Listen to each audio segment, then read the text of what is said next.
go ahead and call this meeting of the Police Fire Trust to order. I'm going to do a roll call. Andrew, you here? Here. Anita? I see her. Thanks, Anita. Howard? I'm here. Great, thanks. Eshvar? I'm here. Thanks, Nick. Here. Thanks, Nick. Dick? Yes, good morning. Good to see you, Dick. Vince? Here. I'll note that Franco has stepped off the board, and we're hoping still, I'm sure that he will rejoin us as the police retiree. So we've got a vacancy. Right, right, Roberto, we haven't got the new guy in yet, right? No. I have some updates during the audit report, but no, it's going to be a little while. Okay, that's great. Yeah, new guy, I've got to start learning his name, my bad. And I'm Drew Lanza, the chair, and I'm here. So orders of the day. Thanks for sending these out, Michelle. So a reminder before the orders of the day that we'll do things in a very ordered way because we're on Zoom because of the pandemic. But, you know, if you have a temporal question, just jump in and any of you, not just the trustees, but you too, Roberto, Harvey, anyone else. Go ahead, Prabhu, go ahead, Barbara. Jump in and interrupt the speaker if you have a temporal question. That's worked out very well for this board. It hasn't been a problem. I'm going to be looking for a motion to waive sunshine on the approval to renew the following board contracts, item 2G, Able Noser, Clarity FX, Bloomberg Index, Dynamo, eVestment, Alliance, and PitchBook. And item 4C, discussion and action on the Office of Retirement Services proposed administrative budget for FY 21 and 22. Thanks, Roberto, for getting us the most up-to-date copy in the last couple of days. That's helpful. Is there a motion to waive sunshine on those two items? Santos, so moved. So moved by Santos. Do I have a second? Gardenier, second. Second by Gardenier. Second by Cesare. Second by Gardenier, and you missed the ticker tape there, Vince. How do you vote, Andrew? Aye. Sunita? Aye. Howard? Yes. Eshvar? Aye. Nick? Aye. Dick? Yes, Vince? Aye. And I'm Drew Lanza, the chairman. I vote aye. Does anybody want to pull anything off the consent calendar? If not, I'll entertain a motion to approve the consent calendar. so moved, Santos. I'll move by Santos. Do I have a second? Mr. Chair, I apologize. I missed the opportunity to pull item 1.6D. Oh, okay. Why don't we go ahead and continue with this? Well, how does this work? Hey, Harvey, so we should just deal with 1.6D now and suspend the motion, right? No, why don't you go ahead and vote on the remaining consent calendar, and then we can take up 1.6D separately. That's great. Do I have a second to Dick's motion to approve the consent calendar? Second by Lee. I got a second by Howard. Andrew, how do you vote? Aye. Sunita? Aye. Howard? Yes. Ashvar? Aye. Nick? Aye. Dick? Yes, Vince? Aye. I'm Drew Lanza. I vote aye as well. Good, Roberto. What do you got on 1.6D? Thank you, Mr. Chair.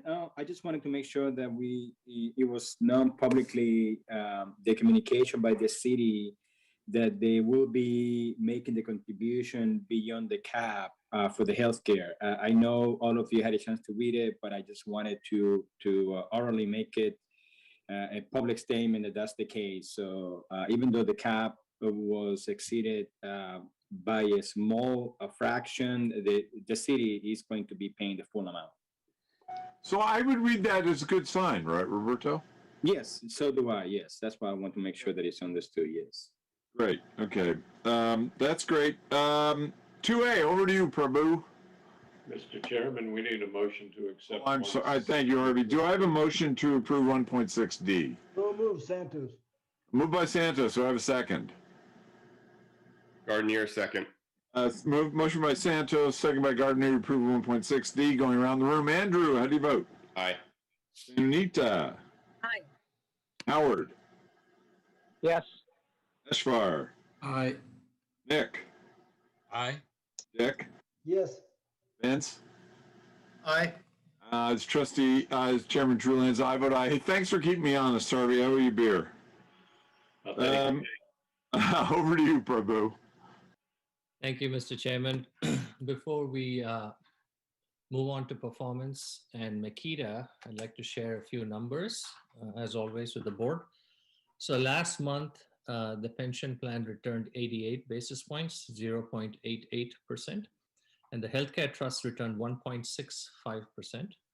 Fiscal year to date through March 2nd was 17.84% for the pension plan and 18.37% for the healthcare trust. Of course, we're having some choppy markets now, and that may continue for a while. But barring a significant market correction, which could happen, one never knows. Hopefully, if the markets hold up, we will do better than our assumed rate of return for this fiscal year. And just, out of interest, trailing 1 year number, this shows how important the start and end dates are when we look at performance. The trailing 1 year number for the pension plan is 29.13%, and healthcare trust is 31.97%. So clearly we benefited from the extraordinary bull market in the last quarter of the last fiscal year. In fact, in 2018, when I joined the plans, the combined assets of both Federated and Healthcare Trust was, and police and fire was a little over 6 billion. And that number in January stood at over 8 billion. So good news all around. And before I turn this over to Makita, just wanted the board to know that we had a really good investment committee meeting last month where we discussed, among other things, strategic asset allocation. And the IC had great feedback for Makita and the investment team. And we're going to actually hold a special meeting next week to talk about some additional input from the IC and some additional options. And it is my hope that the IC will then recommend a few mixes for the full board's consideration next month. With that, Mr. Chairman, I'm happy to take any questions, or we can move on to 2B, C, D, and E, which is all performance related. Thanks, Prabhu. Anybody jump in if they have any questions? Go on. Right. Chairman Drew, may I ask a question of Prabhu? You bet, Pam. Jump in anytime you want to. Sure. So I'd like to report this out at the council meeting on Tuesday, the numbers. So the pension plan is returning 29% from when to when? From March? Council Member Foley, that's just the trailing 1 year number. That's yeah. I mean, I think that's less relevant, but I just wanted to share that with the board. I think the more relevant number would be the fiscal year to date performance. Right. And that 17.8 and 18.3. Yes, that's right. Yeah. Okay, great. Thank you. I just wanted to be accurate. Thanks. And Councilwoman Foley, by all means, take some tiny part of credit for that because there's lots of glory to go around. Well, I know the market is shifting, and what happened last year is really exciting. I have my own pension plan that my husband tells me about on a daily basis, our little mortgage company, and it's quite exciting what's happened. So it's exciting to see that we benefited from really quick changes that you all made on the pension board last year. Yeah, and seriously, do thank the council on our behalf for standing by us on what was a bit of a tightrope act. Over to you, Prabhu. Thank you. Thank you, Mr. Chairman. I'd like to turn this over to Neuberger Berman to discuss item 2B.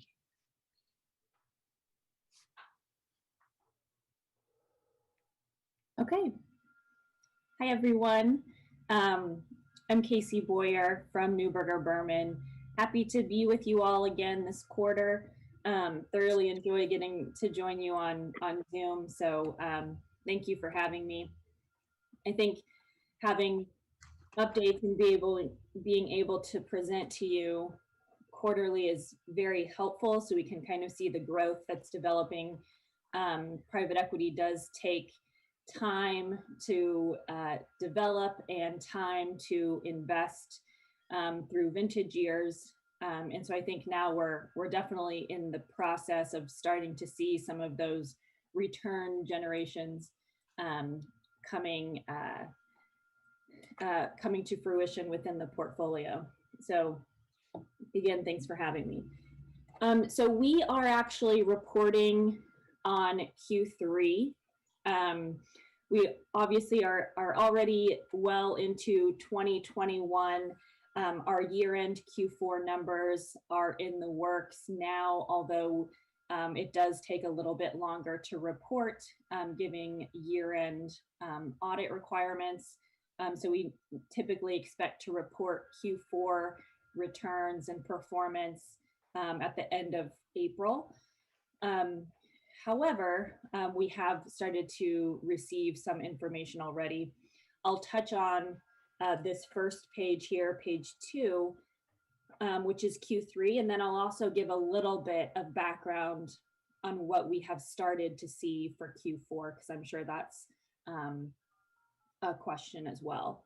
So here for Q3, overall, we were very pleased with where Q3 turned out.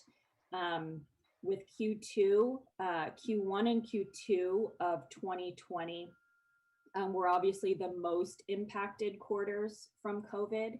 And surprisingly, we saw a very quick bounce back in Q3. So when you look at the performance overall for your portfolio, Q3 returns and performance was up about 10% overall. So a very good return to performance there. Overall, we've committed approximately $230 million within the portfolio. We started investing our strategic partnership program in 2017. So we now have 3 to 4 years of vintage year exposure within this portfolio. We have a number of primary fund investments, secondaries, and co-investments. So there's a mix within your portfolio. We typically keep that around 70% investments into primary funds and a 30% allocation to secondaries and co-investments. Here you'll see the performance, not just for the strategic partnership, which is the column in the middle, but you'll also see on the left the legacy portfolio. And then of course the combined as well. So overall for the strategic partnership, we are at a 1.1 times net multiple. So that is your total value compared to the invested capital amount, so the contributed capital amount, with a net IRR of 12%. Turning to the next page, pages 3, 4, 5, and 6 are all benchmark pages. We benchmark the underlying investments against the peer benchmark, which is a Cambridge Associate pooled return. So essentially benchmarking each one of your investments against their direct peer within the private equity market. So for each line item, you'll see what the gross performance is for each one of those investments. And then on the far right, you'll see how that actually compares to the market. So whether that's first quartile, second quartile, third quartile, etc. The legacy investments, which are on pages 3 and 4, those investments are really, most of them are quite old at this point, so you won't see a lot of performance changes. So I'll take you to page 5, which starts the Neuberger Strategic Partnership benchmarking analysis. You'll see all of the underlying fund investments here, along with the relevant quartiles. Again, the first quartile, second quartiles, those quartiles are benchmarked on the IRR as well as the multiple of invested capital. You'll see some here that are under a 1 times, which is not ideal. The second one on page 5 is a fund investment into what we would call a special situation fund. This fund really is still in the J curve. They've made one investment. It is a manager that we do have a lot of conviction around, but they have been very slow to deploy. So that's what you're seeing here. You're seeing the fact that they have one investment that is held right under 1 times. And then unfortunately the J curve effects there. And that goes, that same comment on page 6, you'll see a lot of the more recent investments, vintage years 2019, 2018. Mostly the 2019 ones are really still in the J curve, working on investing that capital.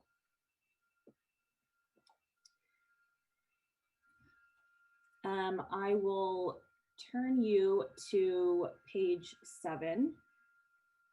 Page 7 highlights a little bit of the diversification of the portfolio and really where you are exposed in terms of the investment type. So primaries, co-investments or secondaries, and also on geography. So you'll see we have on the left 2 pie charts, committed and invested. So committed capital, meaning that those are commitments that we have committed to. And then the middle pie chart there is invested capital, which means that's the capital that has actually been deployed to date. So co-investments and secondaries, the capital when we commit to one of those investments really goes into the ground immediately, because it's in a co-investment scenario, it's into a direct portfolio company. So we're deploying that capital immediately. Whereas a primary fund, we commit, let's say 10 million, and they will call that 10 million from us over time. So here you're seeing the difference between what has actually been committed and what has been invested and where your capital is invested to date. We also have shown it on a strategic partnership and legacy combined basis. I would say the Neuberger strategic partnership, one thing that this will help within your overall portfolio, including the legacy, is really to diversify more globally. Historically, there was quite a bit of North America. So our goal is always to get that more into a more diversified pie chart. So North America, anywhere between kind of the 70 and 80% range of the entire portfolio. If we turn to page 8, this is a performance analysis. So on the top, you'll see the performance among the different investment types. For Q3, each one of those investment types, the performance went up. So in Q2, the performance for the primary, the gross TVPI was actually 1.08. In Q3 here, you see it went up. You see that it went up to 1.2. Secondaries was at 1.5 and now is at 1.56. And then the co-investments was at 1.19, and that has jumped up to 1.24. So overall, each investment type has been doing very well. We saw a really nice uptick in the primaries, which is a very positive development, given typically those take a little bit longer to develop. So it was nice to see that uptick there. The bottom chart table shows the benchmark for the overall portfolio. So earlier I talked about the benchmarking for the underlying investments. This is your portfolio, the strategic partnership with Neuberger overall. You'll see we have there both the Q3 and the Q2 performance of your portfolio. Q3 being a 1.23 times and Q2 1.14 times. On the bottom, you'll see the benchmarking the benchmarking quartiles there, and you'll see that currently on an IRR basis, the portfolio is in the second quartile, and on a TVPI basis in the first quartile. And we've actually benchmarked it against Q2 performance because the Q3 performance for the benchmark is not actually out yet, and we wanted to make sure it was an apples to apples comparison. So that's what you're seeing there. Page 9 and 10 really just provide a very detailed overview of each underlying investment, how much we've committed to each investment, how much capital has actually been called, and then over to the right, the gross performance for each investment. Overall, the performance has been great for Q3. I mentioned, I'll talk a little bit about Q4 to wrap up. We're still waiting on quite a bit of information on Q4. So this is very early stages. Overall, we've received about 40% of the financial statements that we will receive for Q4. So taking that into context of what I'm saying, this is about 40%. So I'm giving you a little bit of insight.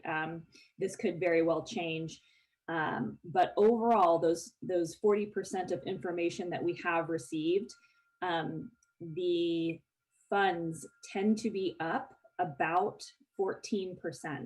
So we're seeing a range of anywhere from an 8% increase to a 19% increase of underlying investments within kind of our total Neuberger portfolio. That means that overall for 2020, portfolios will be up around 25%.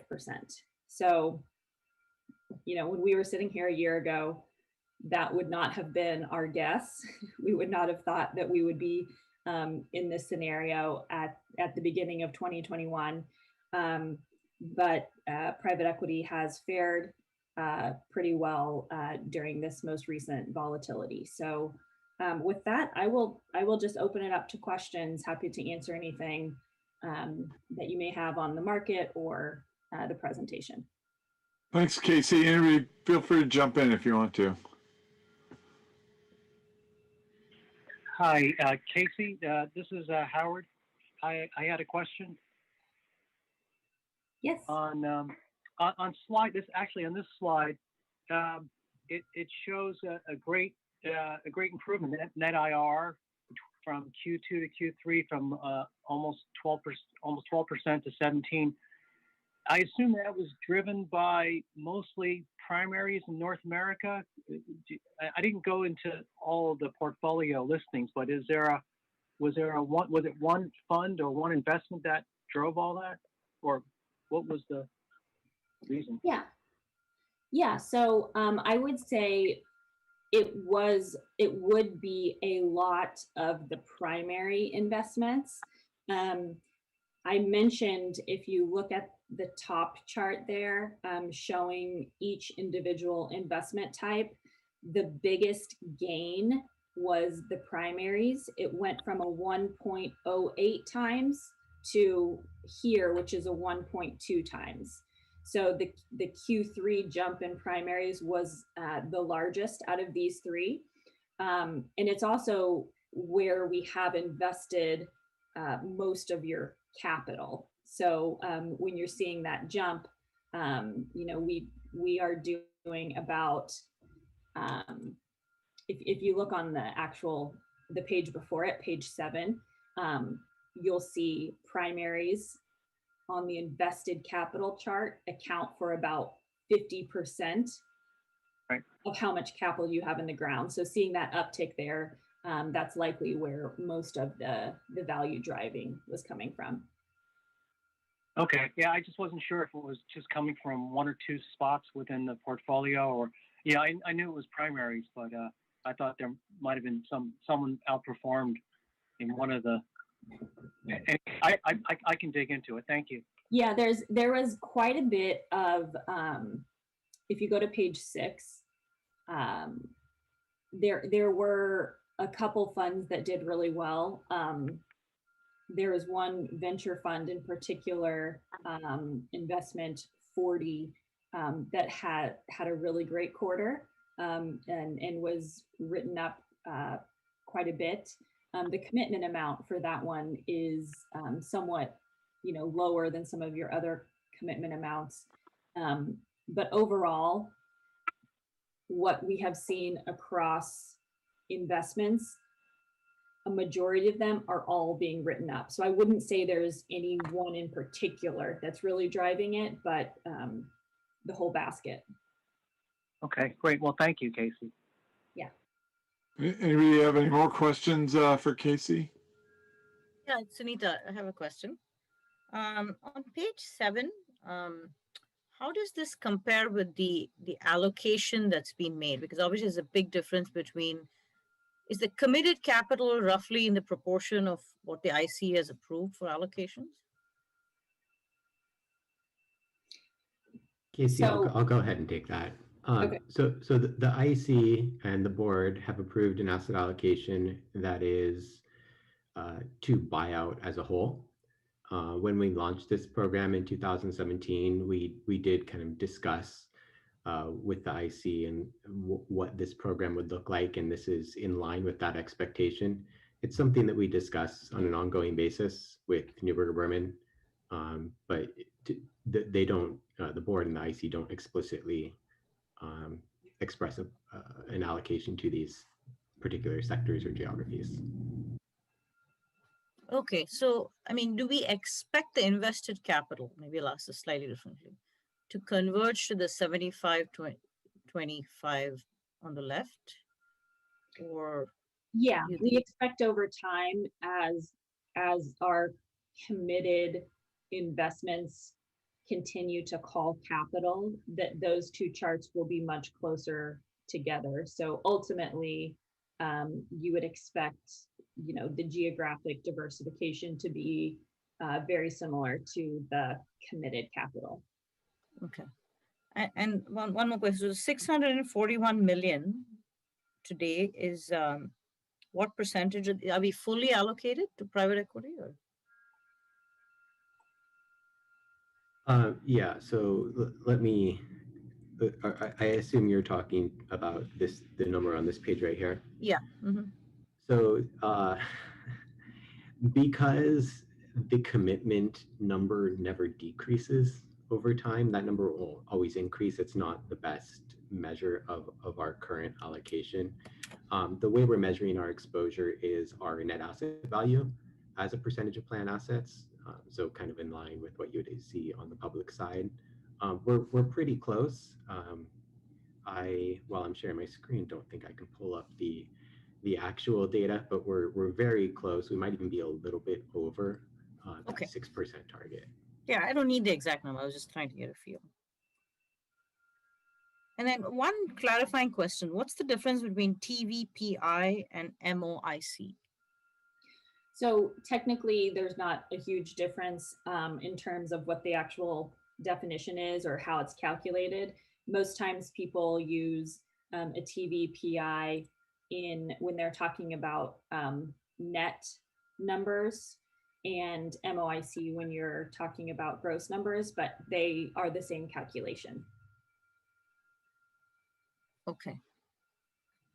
There seems to be quite a big, well, I'm looking at the average on page 8. Looks quite different from some of the numbers on page 9, but I'll look at it offline and follow up if needed. Yeah, if you are comparing the net performance to gross, the overall net performance for your portfolio, the net TVPI is 1.23 times.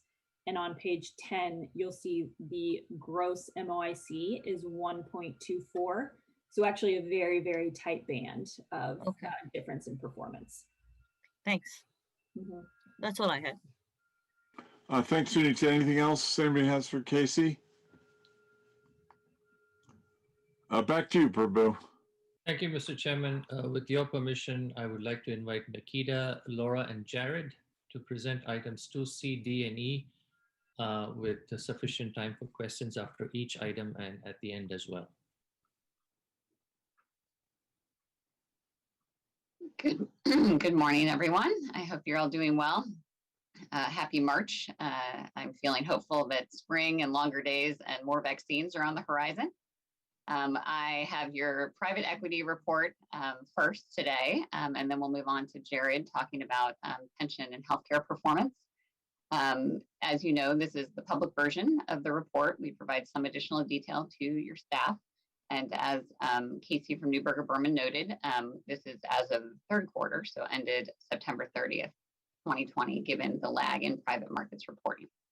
So taking a look at the next page, you can see all of the individual programs in your private markets allocation. You can see the legacy private equity, the Neuberger Berman Fund of One, and then the private debt, real estate, and real assets programs. And then something new that you'll see in this report is the venture capital program as well, which now has 2 funds in it. If you look on the far right and we look at the internal rate of return percentage for each program for your actual investments related to the public market equivalent, which is what you would have returned if you had invested in the equivalent public market index in each asset class, you can see quite strong returns for the private markets categories. The only one that is slightly behind its public market equivalent if you had invested in public markets instead of private is the private debt program, which has some legacy investments that did not have strong returns. I'll skip ahead. The private debt program is first, starting on page 3. It's a mature program that is currently overweight relative to its target, with an allocation of almost 5% relative to 3% policy target. But you can see that much of that is from a large commitment back in 2013, and that we're trying to achieve vintage year diversification more recently. 566 million has been committed. 538 million of that has been contributed. So as I mentioned, it's quite a mature program. Taking a look at the next slide, you can see the largest contributions and distributions for this quarter. And then I will move on to slide 6, page 6, where I can see the individual funds in the program and their returns, how much has been committed, contributed, and distributed, and whatnot. You can see the internal rates of return on the far right relative to peer IRRs, and I point out, specifically some of the funds that were committed by your current staff, like ArrowMark in 2017 and Arbor Lane 2 in 2018, have had, very, very strong returns. Also point out Octagon CLO2 slightly above that. If you take a look at page 7, one thing we're going for and your staff is going for in private markets programs is vintage year diversification, since these funds are committed and you never know exactly when they're going to be called, and we want to not market time too much. And so you can see on the upper right here, that has been achieved pretty well in this private debt program. The next program is the real assets program on page 8. You can see that the internal rate of return for your program is 6% relative to 5.4 for the peer universe. Private real assets has been an asset class that has had a lot of volatility and been hit up pretty hard by oil prices occasionally going negative over the past couple of years. And so having a positive return at all for institutional investors in private real assets has been a challenge. So this is a strong return relative to outperforming the peer universe. Page 9, you can see the quarterly cash flows. This is a program that currently is only at 1.2% of your total fund relative to a 3% target. So it's a program that's still ramping up, still in sort of its infancy. And I will skip ahead to look at the individual funds on page 11. So as I mentioned, with the program being in its infancy, there's only 2 funds, 2016 funds, that are yet meaningful in terms of their performance. Brookfield and Global Infrastructure Partners. These are both infrastructure funds. And so the totality of those funds has an IRR of 6%, which is outperforming the peer internal rate of return. I'll skip to real estate on page 13. And the real estate program is right around its target with an allocation of 3.3% of the fund relative to a 3% policy target. And you can see here that commitments historically were made, generally every couple of years. And this is a program that, is ramping up as well. Page 14 shows contributions and distributions. You can see that contributions have outweighed distributions as we built up this program. And on page 16, you can see individual fund performance. I'll highlight a couple of funds are negative. Those are relatively new funds, 2017 funds, so only a few years of performance there, and those are still coming out of the J curve. If you look at EPISO, which is European Property Investors, and Rockpoint and DRA, you see quite strong returns. And the total IRR for your real estate program is 10.2%, which is pretty much right in line with that 10.4% peer IRR, and nice to be in the double digits on an absolute basis. I'll highlight the new section here, which is venture capital on page 18. You see a slightly less busy chart here because you've just got the two funds and ramped up from 0 to 0.03% of the fund. So, obviously a program definitely in its infancy that takes some time to ramp up here. But 20 million has been committed and 1.1 million of that has been contributed thus far. If you take a look at page 19, you can see the two funds in the program, Top Tier and Northgate. And then you can see the not yet meaningful performance on page 20. The rest of this report has some information on the market environment for each of these sectors of the private markets, which, as Casey discussed as well, is, as of September 30th. And I'm happy to answer any questions on that. But in the interest of your time, I'll wrap up my comments and take any questions. Thanks, Laura. Anyone else to ask, just jump in.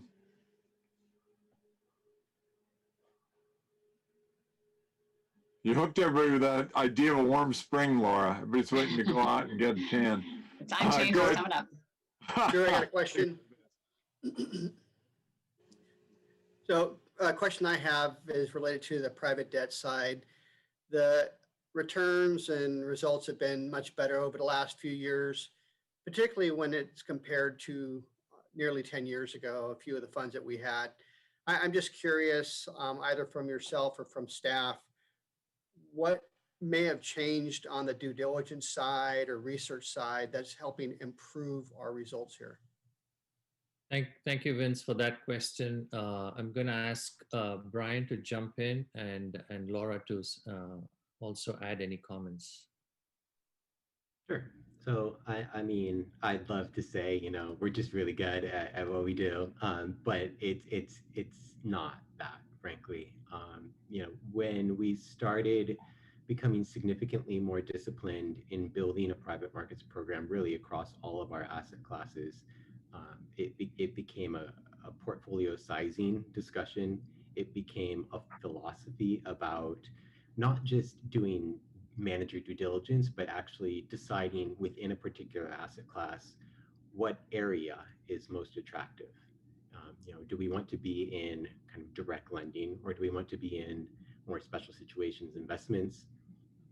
And then philosophically, how do you choose which groups you partner with? And how do you structure your contract with them such that you're aligned? And I think the discipline that we've had in maintaining vintage year diversification, strategy diversification, picking partners who may not be the most well-known brands or the largest organizations, but are well aligned and have structures that incentivize them to really invest the capital well and then return it to us, has led to improved performance. I think Mr. Starr is being modest and saying that it has nothing to do with staff expertise. I think a private debt is a strength of your staff. The three funds, 2010 funds that make up such a large weight in private debt were designed for an opportunistic asset allocation that was taking advantage of the environment for middle market lending back following the global financial crisis, and that a prior staff had conviction in. And to Brian's comments, there's a much more disciplined process now. There's, back when those investments were made, there was no pacing plan in place. There was no real strategy that was well thought out. And now you do have that within your program. I appreciate the response, and I do have confidence in what you're doing with the program now, and really appreciate that. What I'm curious also is, in this low interest rate environment and some of the dislocations in certain sectors of the economy, are you seeing opportunities that may be greater today on the private debt side versus the public fixed income markets? Gosh, I have so many opinions how to filter that. So the quick answer is, today I actually don't see a lot of fantastic opportunities. The private markets, similar to the public markets, have rebounded to valuations that are frequently difficult to justify. That being said, in that environment, we continue to look for opportunities where there's a gap between supply of capital and demand. And when we're thinking about making allocations, we're largely thinking about 12, 24, 36 months from now, and what the potential changes could be over that time frame, so that we're still in the investment period for funds to which we're now committing.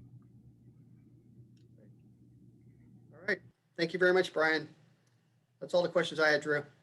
Thanks, Vince. Anybody else want to jump in? Yeah.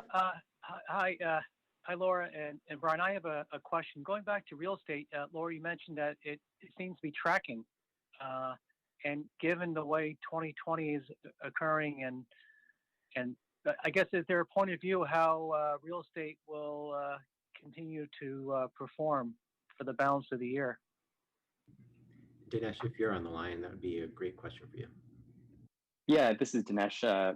Just to jump in, I think it's still early to see how it's going to play out, but so far, this pullback has been different than some in the past because there haven't been as many bad credit arrangements. So real estate owners aren't as distressed as they have been in prior cycles.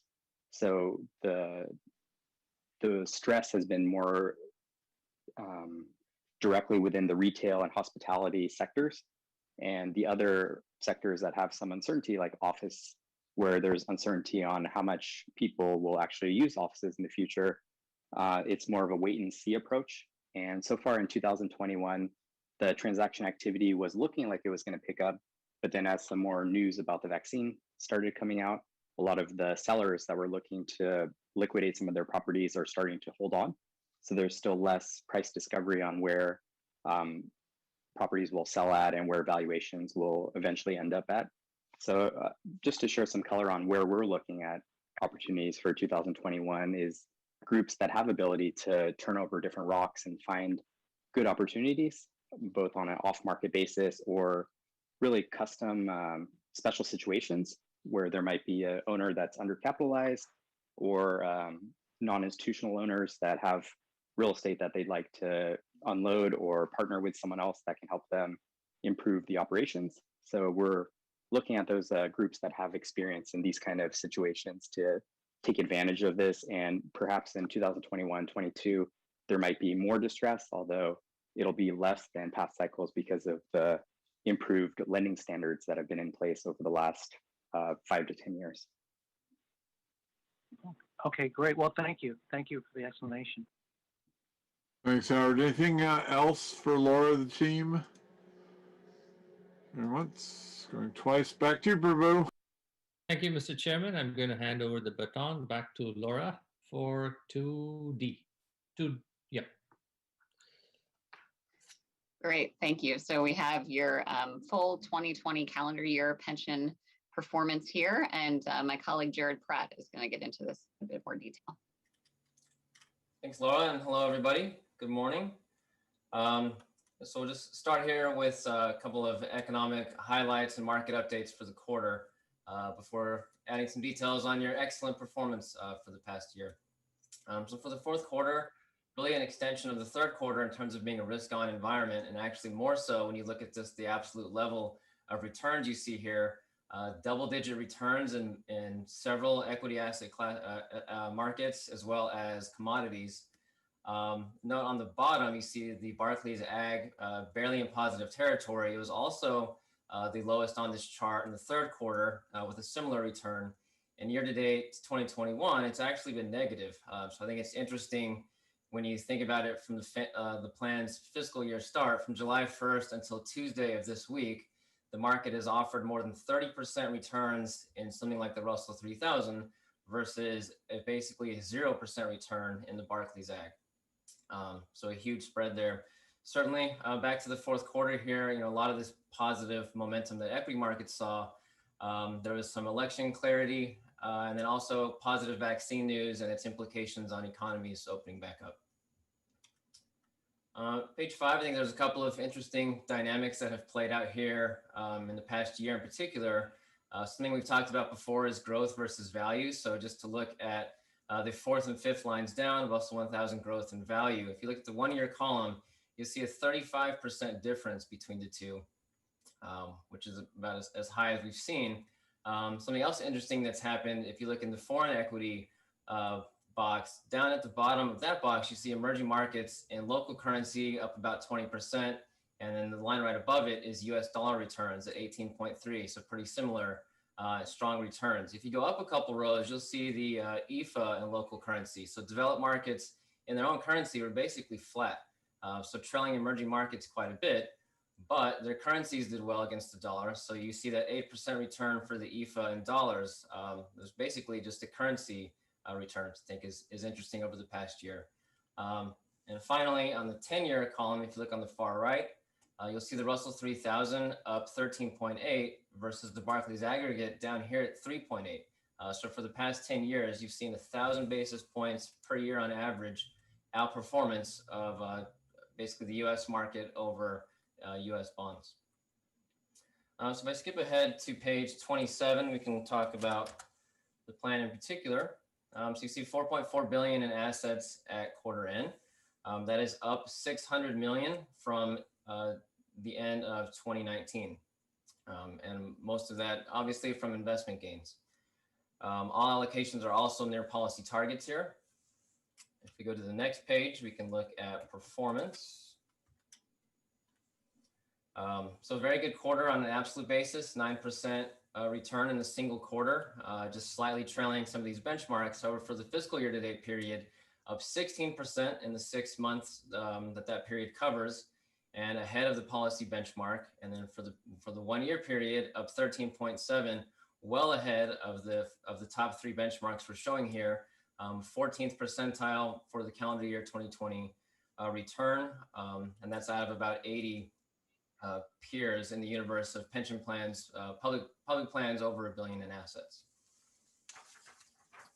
So I'll touch on a couple of individual funds here quickly if I skip ahead to page 32. So value actually did well relative to growth in the fourth quarter in particular. And if you look at the bottom, Artisan Global Value took advantage of that.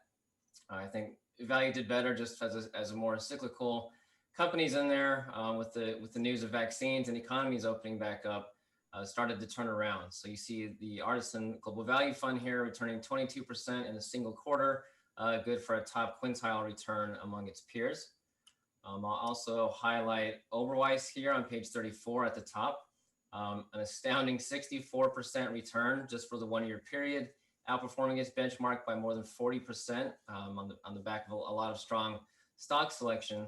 And also on this page, at the bottom, you see RWC Emerging Markets, which returned 35% just in the fourth quarter, nearly doubling its benchmark. I think a return like that's not entirely atypical for RWC since it deviates from the benchmark in several ways, but that's also why there are multiple emerging markets funds in the program. So I skip ahead a little bit to page 56. I'll point out on the far left column, you see that 14th percentile return. This is for the 1 year period, this whole page. I'd also point out though, in the second column, that's risk or standard deviation. And if you look, the plan's percentile rank is also done well here. So the higher you are up on this bar, the better. So a top quartile showing in standard deviation. And so you put those two together, you get the third column, which is Sharpe ratio or risk adjusted return. And you see the plan's rank among peers is in the 5th percentile. So excellent results here for the 1 year. And then I'll wrap up comments here on page 61, just to show trailing returns versus peers. And mainly highlight that the 3-year number there, you see the 39th percentile for the fund. So the plan now on a 3-year basis is besting more than 60% of peers. So with that, that's kind of wrapped up my formal comments on the plan, and happy to have Laura, if you want to add any comments or take any questions. Anybody go ahead and jump in if you got anything for Jared or Laura. Go ahead. I love being in the 5th percentile. I feel like the king. Hi, Drew, if I may jump in, it's Ishmael. Can I look at page 29?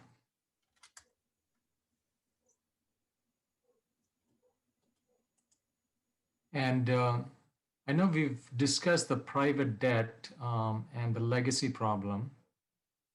But if I look at the shorter term performance, whether it's quarter to date, fiscal year to date, 1 year, 3 year, is that the appropriate benchmark? Because we are lagging that benchmark.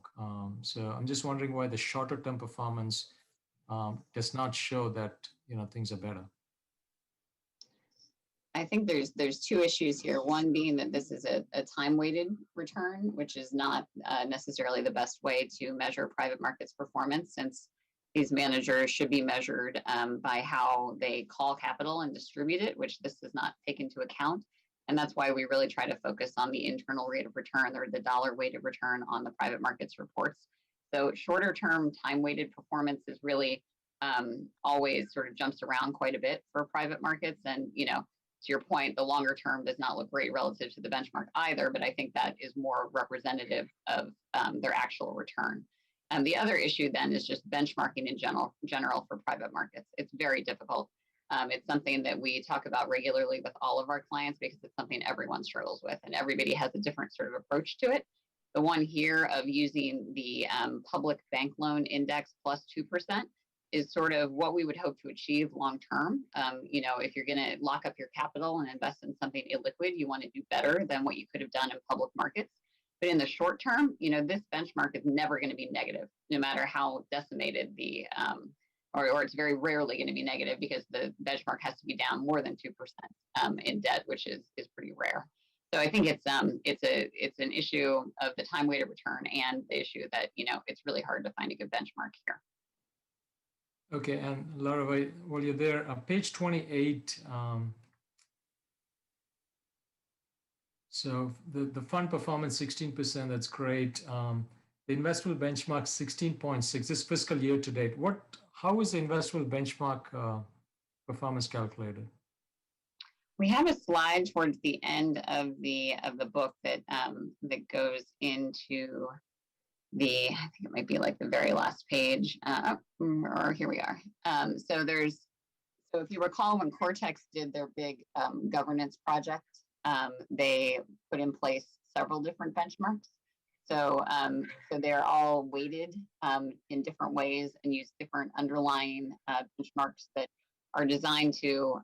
So the policy is what you hope to beat based on your allocations, and then the low cost passive and the investable are both ones that are using benchmarks that you or I could go out and actually invest in. Whereas, for example, some people use like a peer universe in their policy benchmark. So you can see here on slide 67, the low cost passive portfolio. It is a blend of benchmarks that anyone could go out and buy. And there's always, back to the benchmarking question, it's pretty difficult to sort of design a benchmark that is really showing you all the ways that you're either out or underperforming, and helping us all be intellectually honest. And that's one reason we have 3 benchmarks here, which is a bit unique. Typically, we might see a policy, we might see a dynamic that's weighting the individual underlying exposures, but to have 3 to compare them to, I think we're always going to see underperformance or outperformance relative to one or another. Okay, and does the fact that the private investments are kind of lagged a quarter, does that affect how these measurements are made and how the comparison looks? That's an excellent point. Yes, it does. When we use a peer universe for private markets, then that is going to be lagged, just like your performance. But when we're using something like the Russell 3000, like we do in these low-cost passive portfolios or the investable benchmark, then that's exactly right. You haven't yet captured the returns from the fourth quarter for private markets in your performance. Okay, thank you. Thanks, Eshvar. Anything else for Jared or Laura? Drew, I've got a couple of questions here, actually. One, if we can get an update on venture capital, and this might be more for Prabhu, actually. We are making progress, but it's slow progress. And I'm just curious, do you feel like it's realistic that we will get to our targeted allocation over the next 3 to 5 years? Great. It's an excellent question, Vince, not just for venture, but for overall private markets and our approach to asset allocation and managing the portfolio. So I'm going to actually I'm going to respond at a high level in terms of our approach and philosophy. I think that'll be useful for the board to know as well. And then I'm going to ask Brian to jump in and give some specifics on, are we on pace with our pacing plan? So as most board members know, venture is a relatively new asset class for us. The board's first approved an allocation to venture towards the end of 2018. And we really started investing only last year, towards the end of 2019 and last year. And so deployment in venture is really a function of two things. One is time and the other is resources. And in terms of time, just to give you an example, I was talking to the CIO of the University of Minnesota yesterday. Very, very well put together venture capital program and really trying to exchange notes and learn from him. And Minnesota has a 32% allocation to venture, is significant. But that's more in line with, generally endowments have very high exposure to venture because of access and resources and so on. But in Minnesota's case, the venture program actually started in 2002. And so they also had these initial, the going was slow initially, but it's taken them 15, 19 years to actually grow their program and to be very successful. So in our case, what we're really trying is to establish relationships in the business, to be good citizens, to be considered a good LP. And I think the word is getting out that San Jose can be a reliable long-term limited partner. And I would call, what will happen really is there will be a multiplier effect. So initially the going will be slow. We reach out and we make some contacts in the business, and over time it'll have a multiplier effect, and we will get more and more inbound inquiries, more than we can handle really. So that's sort of the function that time plays in deployment. The second is resources. And the board has been very, very supportive of all the resources that we've asked for, the tools that we use. For example, last year in venture, we do need an additional body. And last year we put in for an additional analyst in venture. And both boards actually approved that. But unfortunately, because of COVID, there was a freeze on all new positions at the city. And so this year, we are actually going to go back to the city and ask for that additional body. And the reason this is important, it's important to know this, is that we are running a sophisticated investment program. So if you look at our illiquids as a percent of total assets, it's roughly a quarter of our total assets. In fact, when we discussed asset allocation at the IC last week, one of the mixes that the IC commented on and wanted us to do further work actually increases illiquid assets from the current 25% to 28%. So private assets, when you manage private assets, it's more resource intensive. So it does require more resources in terms of people and tools. And I'm thankful that the board's been very supportive of our approach and has given us all the tools that we need. And I'm hoping that we will get that additional body this year. And I've also sort of leaned on the board, and certainly Trustee Lanza has been extremely generous with his time. And he's been a source of great education for us.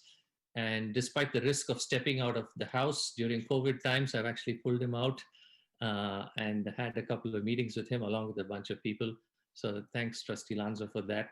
But to answer your question very specifically, Vince, I'm going to ask Brian to actually to talk about pacing plan, and are we behind the pacing plan? Are we in line, and so on? Brian, over to you.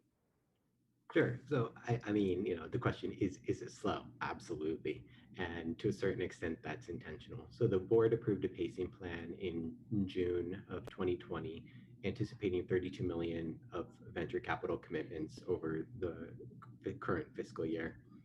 Currently, we've committed approximately 19.2 million of that, and we have sight to get into the 20s.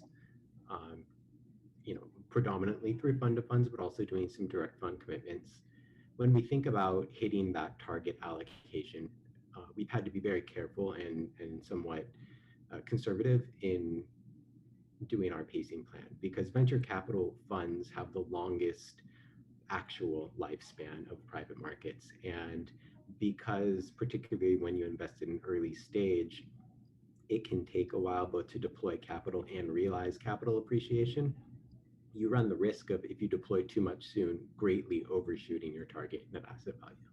Because of that duration, what we're targeting is hitting our target net asset value somewhere between years 7 and 9 of the program to minimize any risk of a substantial overshoot. Because I do have a very high degree of confidence that we'll be successful in this asset class.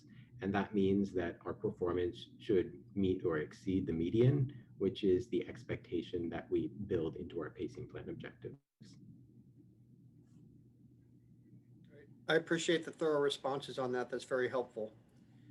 Second question related to market neutral strategies. When you go deeper into the report, in page 43 in particular, you do list the underlying investments. And I know in the absolute return space, we do have various hedge funds, but for the market neutral strategies, maybe okay, actually, I just realized my own mistake. It is listed under relative value. So scratch that question. Let me move to the next question. On page 51 and 52, we show attribution analysis. And it looks like there's been a drag on our short-term investment grade bonds, but I can't determine where that drag is actually coming from. Yeah, thank you, Vince. The great question. It actually gives me a chance to put my other senior investment officer on the spot. So over to you, Jaquan. Yeah, thanks. Really good question, and the answer is very complicated. So the last time we had an explicit short-term investment grade bonds allocation was back in April 2020. So that's that short-term IG bonds line. After the plan re-risked, and that's the last major asset allocation change we had, short duration was folded into the larger IG bonds bucket, which would be that investment grade bonds line near the bottom of the page. So I think the allocation effect that you see in the short duration line is coming from the implementation of the last asset allocation. It would be easier to see if there was a direct offset from short duration to IG bonds, but it's difficult in this report looking at the 1 year back because it's not comparable time periods between the short term and just normal IG bonds, even though it's a 1 year back period. That's because IG bonds has been a live allocation that entire 1 year time.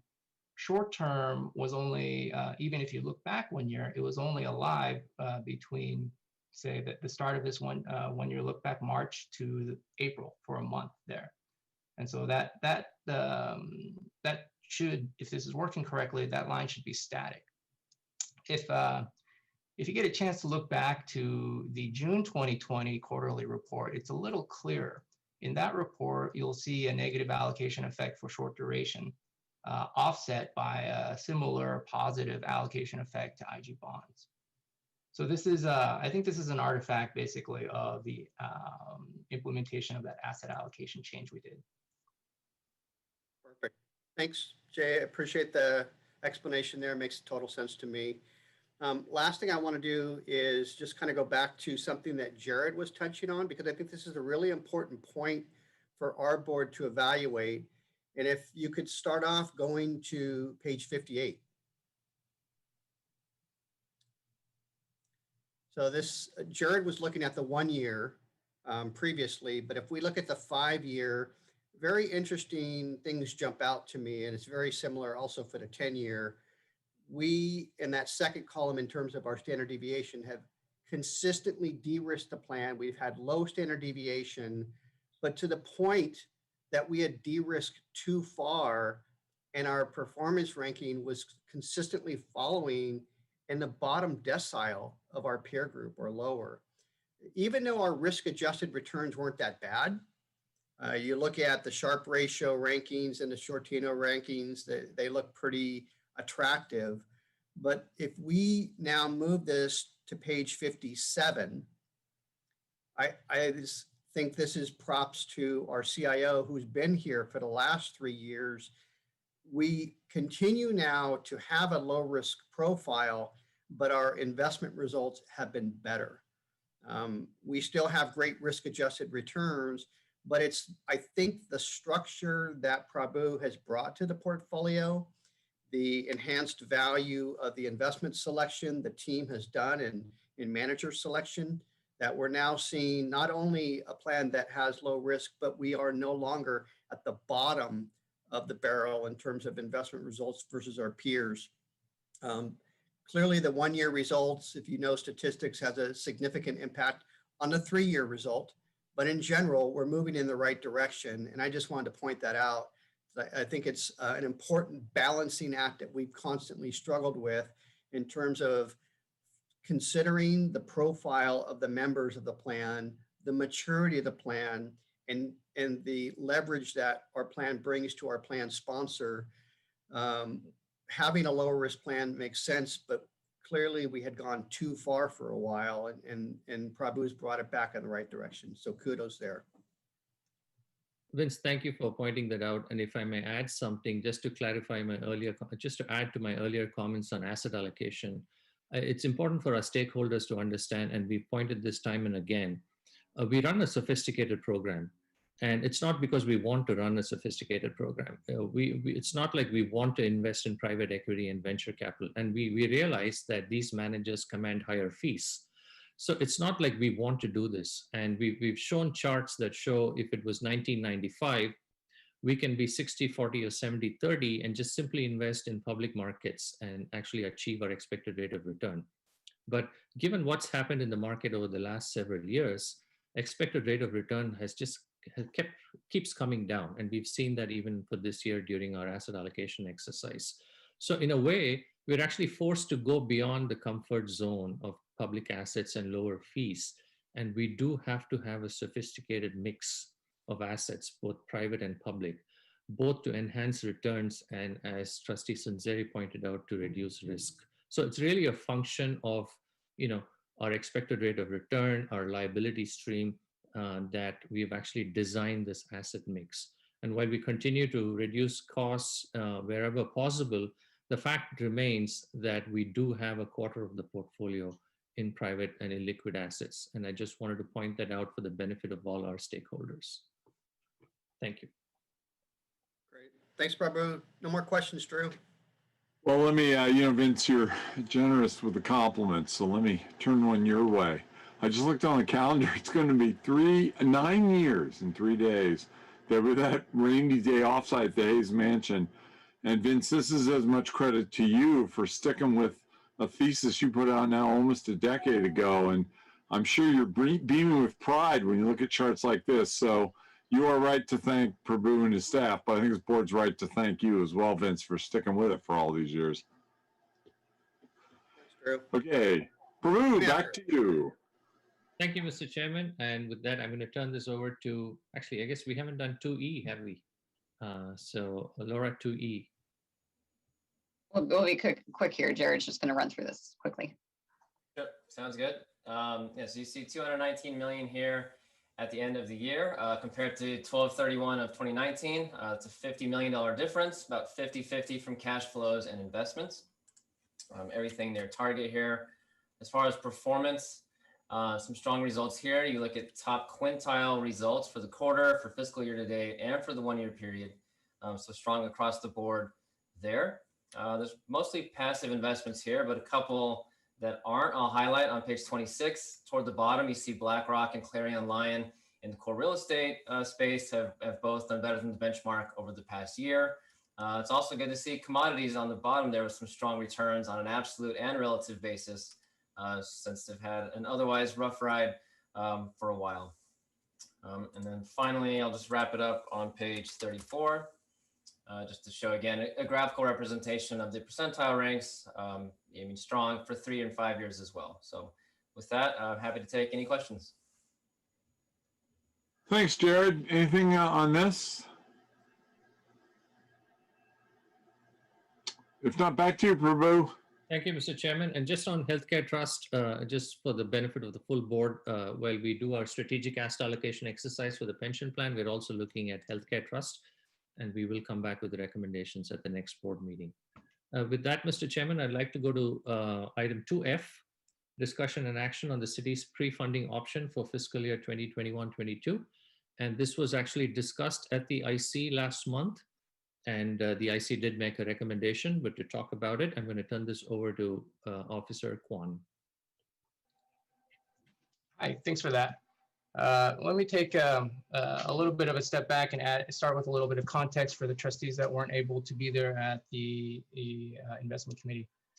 So and every year, the plan sponsor, that is the city, has the option to determine the frequency of their contribution payments to the plan within some reasonable parameters.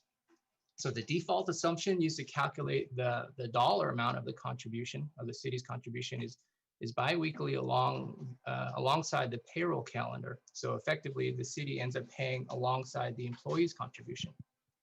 But the city does have the option to change that schedule, change that frequency. And in the past, they've pre-funded their contribution to the plan in a lump sum at the beginning of the fiscal year. So they do this in no small part because they get a discount for paying up front, which is just basic time value of money.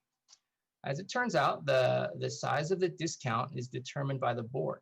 So with the requirement that it be actuarially equivalent to the default method of payment. Here, actuarial equivalence can vary by time horizon. So the board has, so you all have some discretion as to what the discount should be. So in summary, the city determines whether to pre-fund their contribution, and the board determines the discount they get for that pre-funding. So a few years back, staff recommended a policy to vary the discount based on economic and financial conditions. This policy was introduced in 2014. If you think back a few years, the economy had been in a long expansion since the financial crisis. Everyone was worried about overpriced markets. The city at that point had pre-funded for 6 years running. And so, what would happen is on July 1st, the plan would receive a few $100 million and have to absorb that at one time into the asset allocation. So the concern was that, when the city pre-funds their contribution, the plan ends up bearing the risk that the return on those pre-funded amounts through the year doesn't meet the discount rate. And in an expensive market, that risk could be elevated, right? So the recommended policy tried to remedy this by adjusting the size of the pre-funding discount based on economic and financial conditions. So if the economy had been expanding for a while, or markets have risen greatly, then the discount the sponsor gets for pre-funding shrinks. So in our current situation with the COVID crisis, just maybe a little less than a year ago, we're not really at the point yet where the discounts weren't intended to start phasing in, and that's the basis for the recommendation to give the city the full discount. There are 3 attachments to the item. So one was the original staff memo from 2014 that outlines this methodology. There's a second attachment from Fiduciary Council explaining from the city's municipal code, basically who does what to whom in this process. And then the final memo is just the current recommendation to follow the existing methodology. As Prabhu noted, the item was covered at the most recent investment committee meeting about a week and a half ago. The committee voted unanimously to recommend that the full board give the city the full discount for use in determining their pre-funding contribution. That's the summary. Do we have any questions for Jay? Let me jump in, Trustee Lanza. So Jay, I'm a little confused. So who bears the risk of if it's pre-funded, who bears the risk of the difference between the discount rate and, is it the plan or the city? Right, that's essentially, well, that's essentially the plan, in the sense that we receive those funds at the beginning of the fiscal year. It's discounted. Let's say there's no discount, then the hurdle for that is basically the assumed rate of return for the year. If we receive those funds at the beginning of the fiscal year and the market bottoms or market falls, then it's not as though the city is going to send some kind of makeup amount for that. We receive the funds. We've given them or they've paid us the actuarial equivalent of their annual contribution that they would have normally paid on a biweekly basis. At the end of the day, though, if it creates a additional UAL, then the sponsor's on the hook for that. Well, depending on which tier, for some portion of that. Got it. So just to make sure I understand what we're voting on, we're voting on continuing the policy of pre-funding instead of bi-weekly. Is that right? No. So remember, the city has the option to pre-fund, so they get to choose whether they do the default method of contribution payment, which is bi-weekly, or they right, they may choose to pay up front. The board, you all decide how much of a discount to give them for paying up front.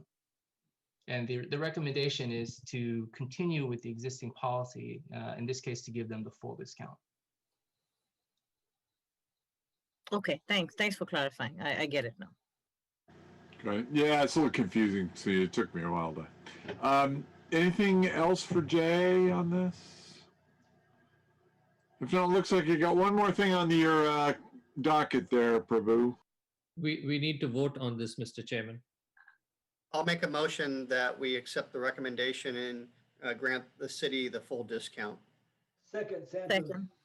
Motion by Sanzeri, second by Santos. Let me scroll down my list. Andrew, how do you vote?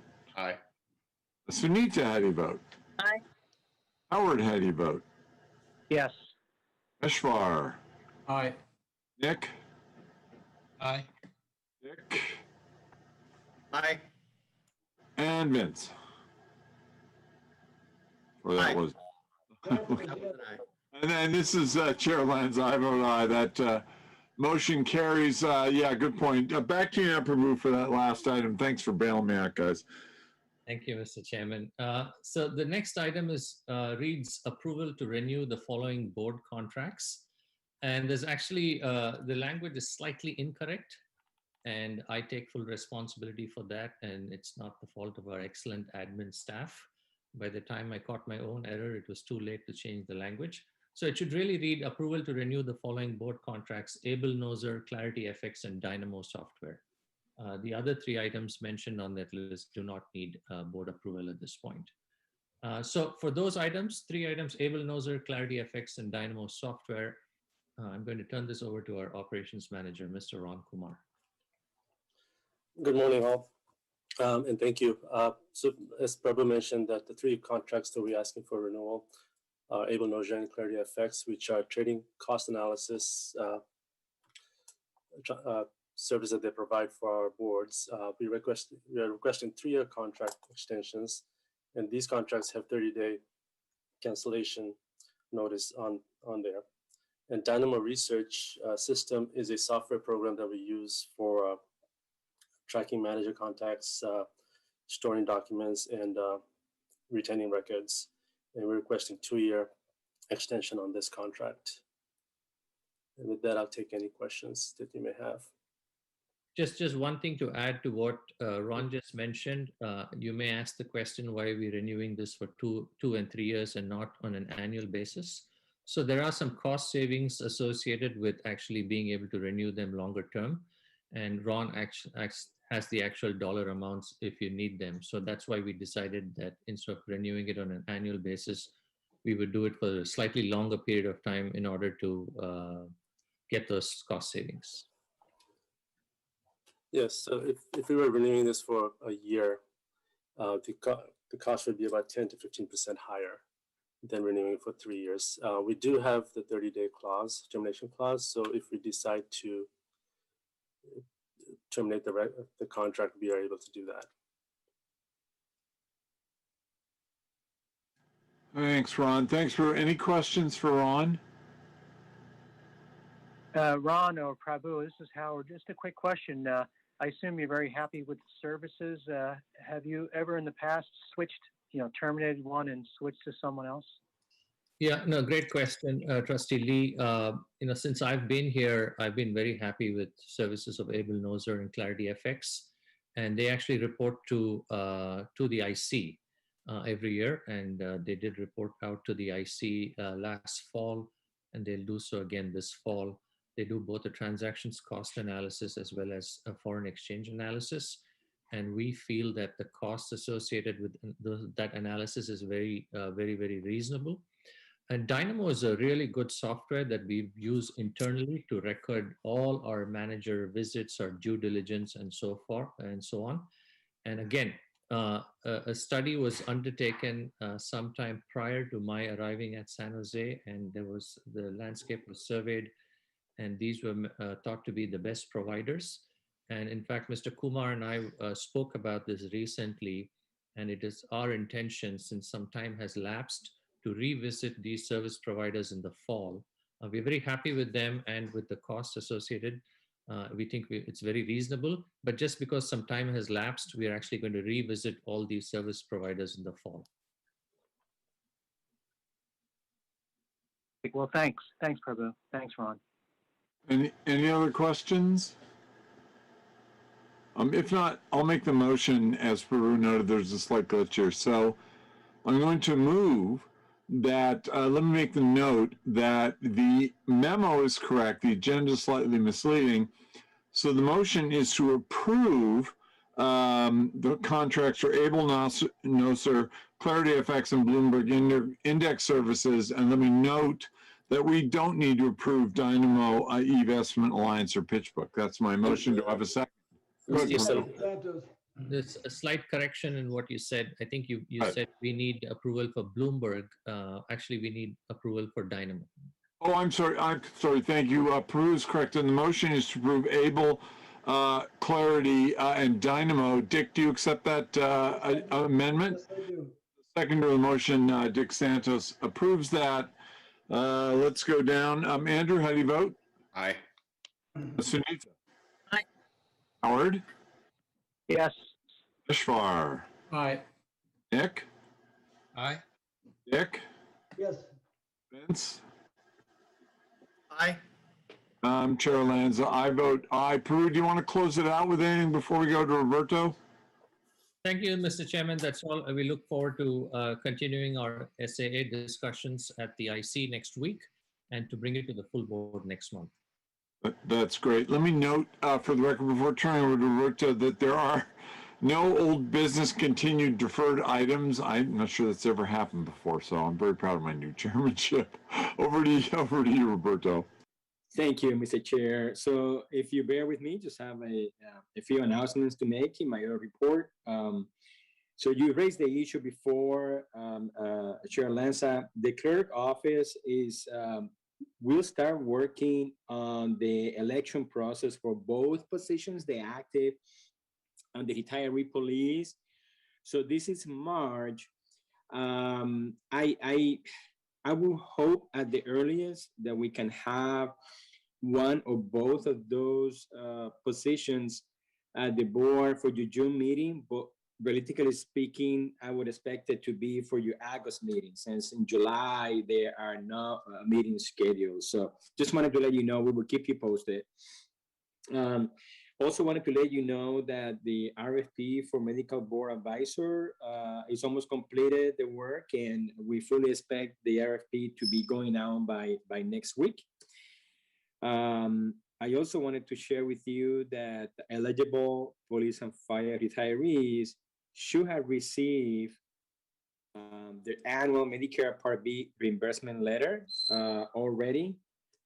If you know of anyone that have not received it, please let us know.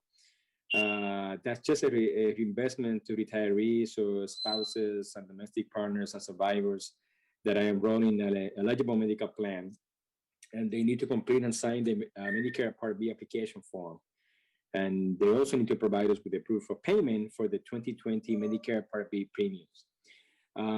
Many of you know that the Internet Revenue Service have a particular code, section 415B, that actually limits how much a defined benefit plan can provide benefits on the annual basis to the members. There are a handful of police and fire members that are impacted by this limit, and those retirees members will see their 2021 adjustments in the March retirement payment. In closing, I wanted to let you know that we will be having interviews for both the senior analyst and the benefit analyst positions sometime later this month, and that ORS will be closed at the end of the month on Wednesday, March 31st, to observe Cesar Chavez Day. And in closing, as always, I want to give kudos to the staff. Next week is going to be almost a full year since we started working remotely. Staff in general, amazingly engaged and performing the core duties. They have done an excellent work, an excellent job, and I just want to, like I do from time to time, thank the staff for their hard work publicly on behalf of the boards and the members. So with that, that concludes my oral update, Mr. Chair. I'm happy to answer any questions. Thank you, Roberto. Let me compliment you and your staff, and you and Prabhu and Barbara too. You've also spent this year, Roberto, with some joy, and there's been some laughter, and that's been a much needed repast. So thank you and your staff for the excellent leadership, and making sure that our retirees were taken care of, and our board was taken care of, and our staff was happy and healthy. Councilwoman Foley, over to you. Thank you. Before I go into my report, I have a question about the pre-funded discount rate. What is that rate that would apply? I'm kind of confused. Yeah. Sorry. So it's going to be effectively the assumed rate of return for the plan. Which is 6 5/8. Okay. I had 6.75. I had 6.625. I didn't know. So okay, great. Yeah. So sorry, just one addendum there. It's because the payments are made throughout the year. There's a little bit of kind of almost bond math involved, where the kind of the weighted average, time of that payment is kind of the middle of the year. So the way the actuary calculates the dollar amount of the discount is effectively he takes half of the discount rate. So it's not as though you take the contribution amount. In this case, it'd be the tier 1 contribution amount and discount it by 6 5/8. It's effectively that tier 1 contribution amount discounted by whatever that's 3 and change. No, thank you. So not as simple as just applying a discount rate of 6.5, 6.6 and 5/8%. But I got it. Thank you, Jay. That helps. At the city council level, we just approved on Tuesday to acquire or actually trade land with VTA to build a new fire station with Measure T funds. We are relocating some fire stations and building new fire stations throughout the city to create efficiencies. That's all a result from the Measure 2 funds. So thank you for passing that several years ago. We did have priority setting session last week. We do that every year to determine what priorities we would like from City Council, we would like to instruct our staff to work on. We have a lot of backlogged items and staff has a lot of time and energy that they're spending on COVID. So we had to take a look at some of the things that maybe we need to pull off the list of priorities. We haven't completed our priority setting session. It's a little bit different this year. We finished round one. Second round, I think, is March 15th. And maybe next meeting, I'll be able to report back what some of the priorities, new priorities are that the council has brought forward. But so far, much of what we're doing is continuing our current efforts on Vision Zero, Climate Smart, making sure that we're providing core services, Beautify San Jose, trash pickup throughout the city, just really trying to focus on our core services. We're also heading into budget session where we are at a shortfall, but we really don't know yet how that's going to impact our budget at this point. But we should be starting to get memos from the city manager and the budget office soon as to what they're looking at as far as a budget, and then the mayor's message will come out soon as well. So that's it for me. Thank you. Thanks, Pam. Any questions for Councilwoman Foley?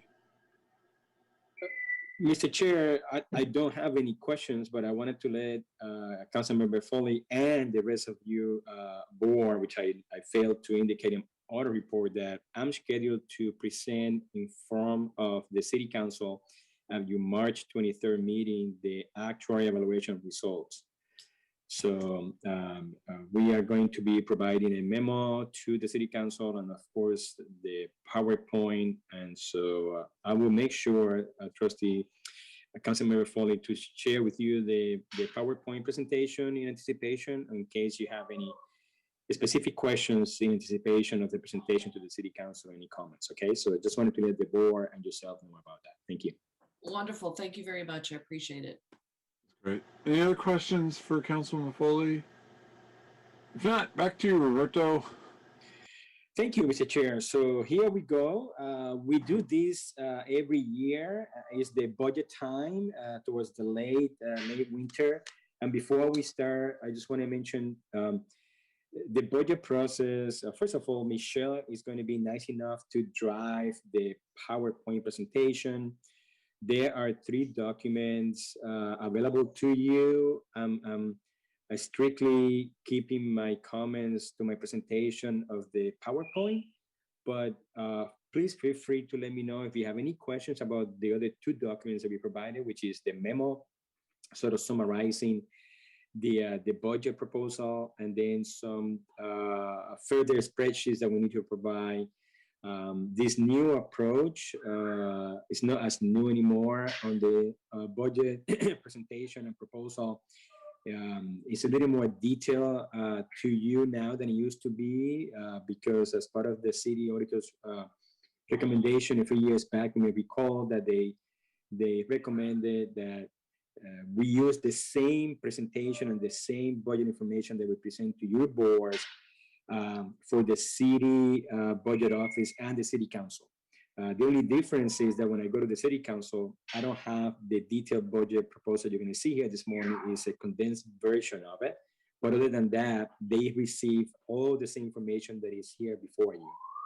And before I start, I also want to thank the staff, senior staff, and everyone at the office and the accounting group on working diligently and making sure that we're able to finalize the budget and be here before you this morning to recommend this proposal. I apologize that we had to change some changes yesterday.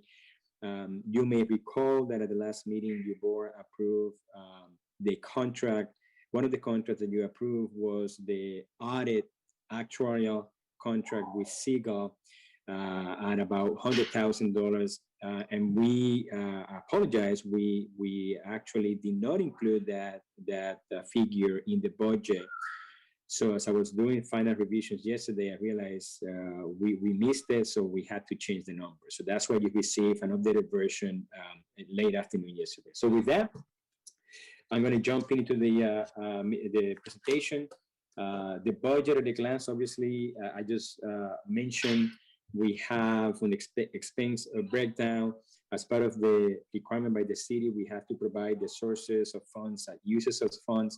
I just want to explain that the numbers that you see on the sources of funds, which is in one of the documents that was provided, includes some investment expectations. And all we really do is take the average size of the funds times the expected rate of return. Even though Prabhu had assured me that the 6.625, we're going to return about 3 or 4 times that, but we wanted to be conservative. So as a sources of funds, we use the assumed rate of return. Obviously, all kidding aside, we don't know what the returns are going to be for the new fiscal year, but for budget purposes, that's what the number is. And then what we have before you is the proposed administrative budget, which is divided in 4 main buckets. It has a personnel services, a non-personnel equipment analysis, a professional services.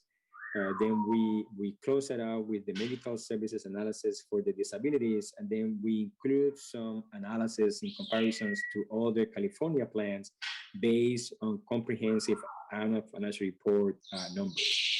As I explained before, the proposed budget is broken down in 2 sections: the sources of funds, which includes the city contributions, the participant income, which is the participant contribution, and then I just explained the investment income, and that we just basically assume that we're going to return the assumed rate of return. In terms of the uses of funds, really the big number is the benefits and health insurance pension payments, which, you know, they are in excess of about $250 million a year. And then, of course, the administrative expense, which is really the section of the budget that we are asking you, presenting you this morning, annual administrative budget, and asking you to approve. So just a reminder, personnel services, we don't really keep track of how much time staff spend on working on issues related to the police and fire board or members or federated. So it's a 50% of the Office of Retirement Services direct staff labor costs, which includes salary and benefits, except, as you may recall, some years back, we agreed that for the investment staff, we split that based on sort of, generally speaking, the market value of both funds, which is really a split about 60-40. So all the other personal expenses are 50-50, but the investment staff is based on the asset side for both plans, which is 60-40. I do want to mention 2 things.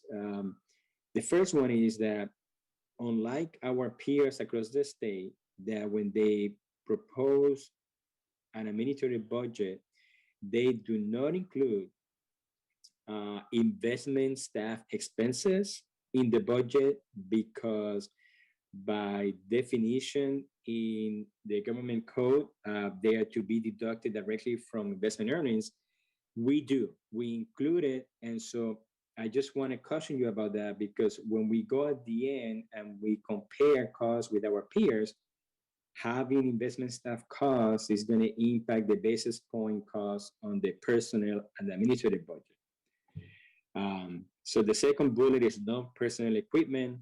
And here, I just want to caution you also, we have over time, many years ago, included all the investment expenses. You saw some of those expenses today that were approved just earlier.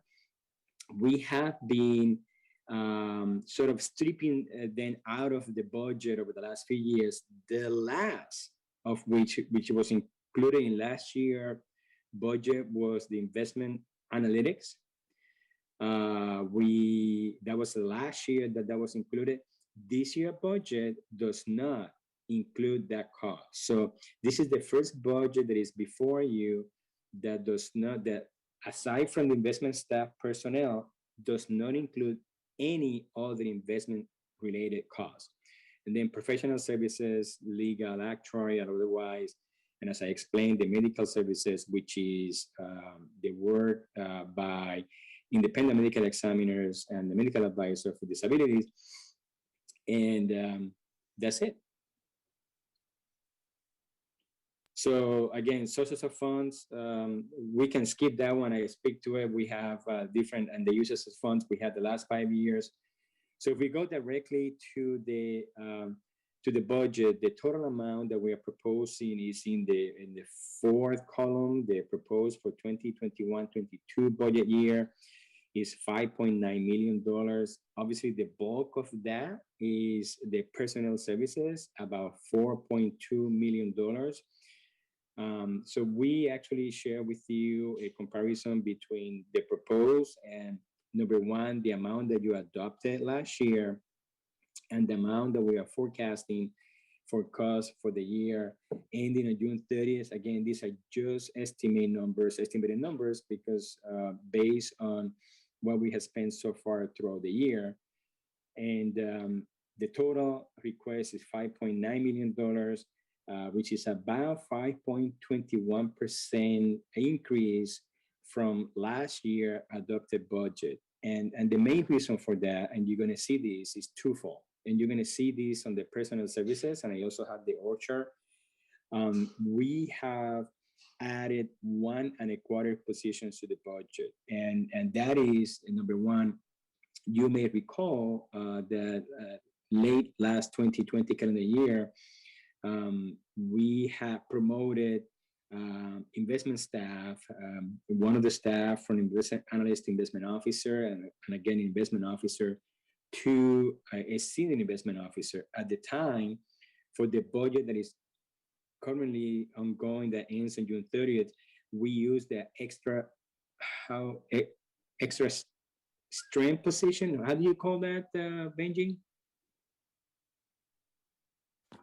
It's the overstrength position. Overstrength position, thank you.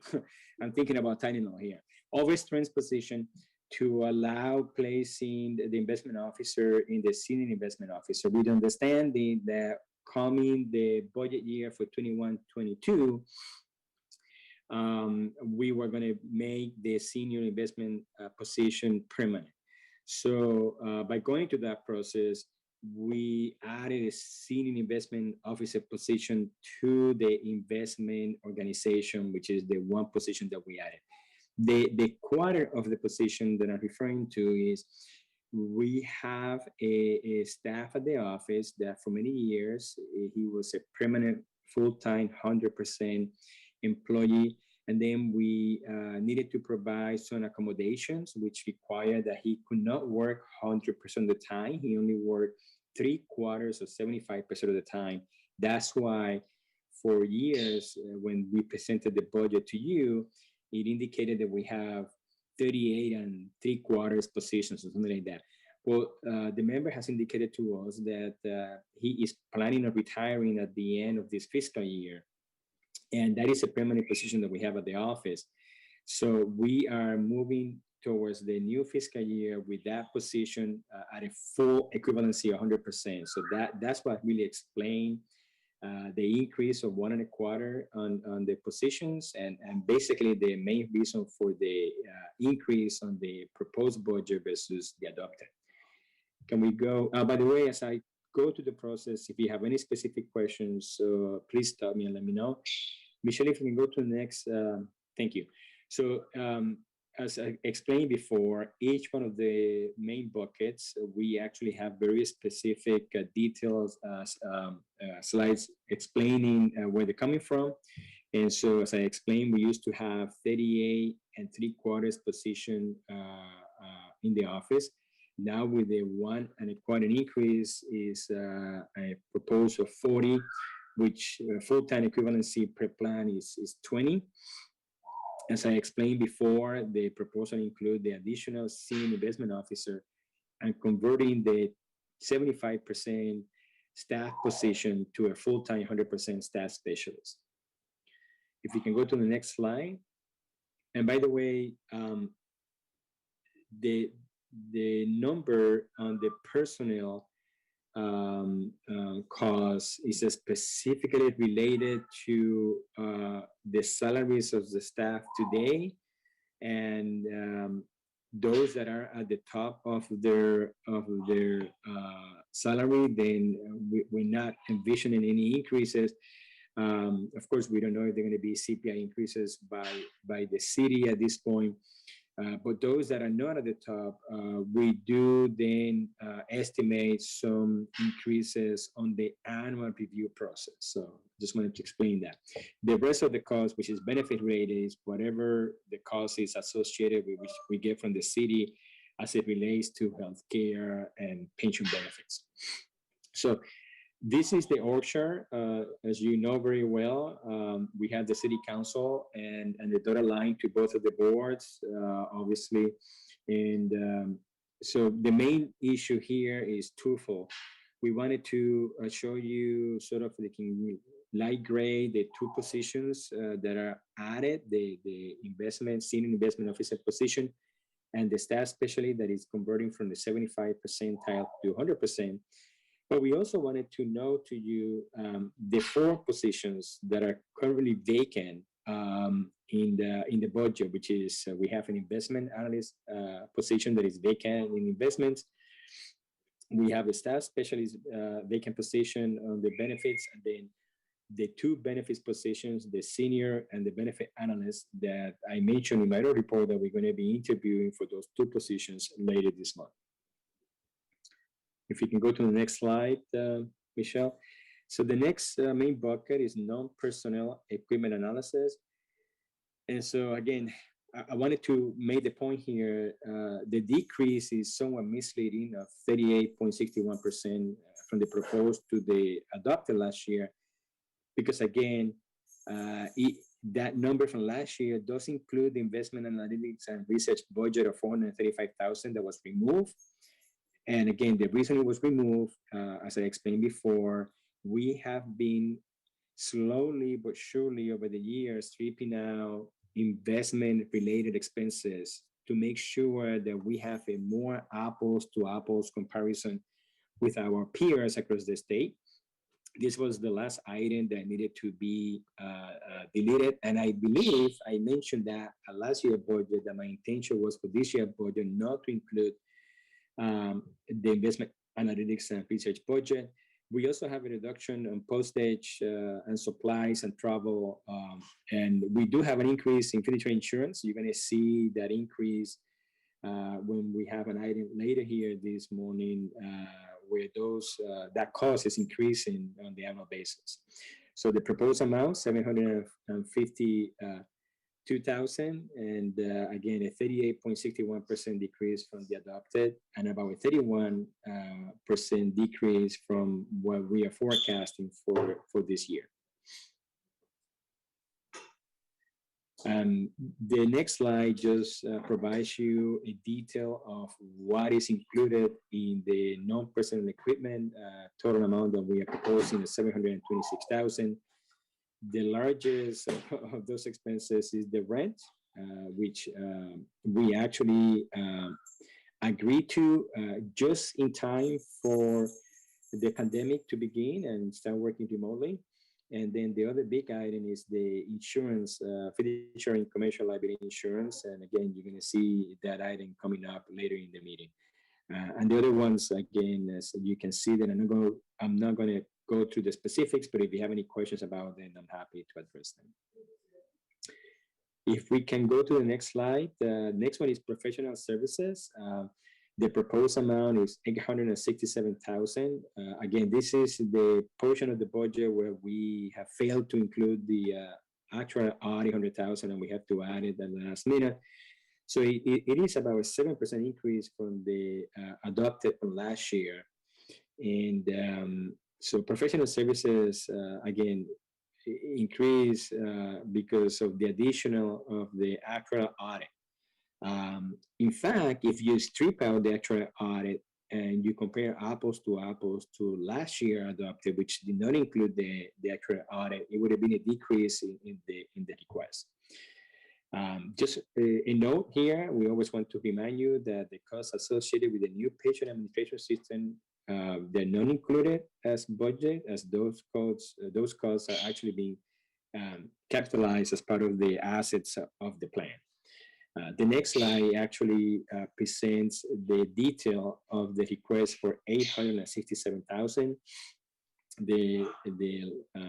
You also at your meeting last month approved a 3-year extension for actuarial services. So that's what you see here. We expect about $270,000 on actuarial work for the next fiscal year.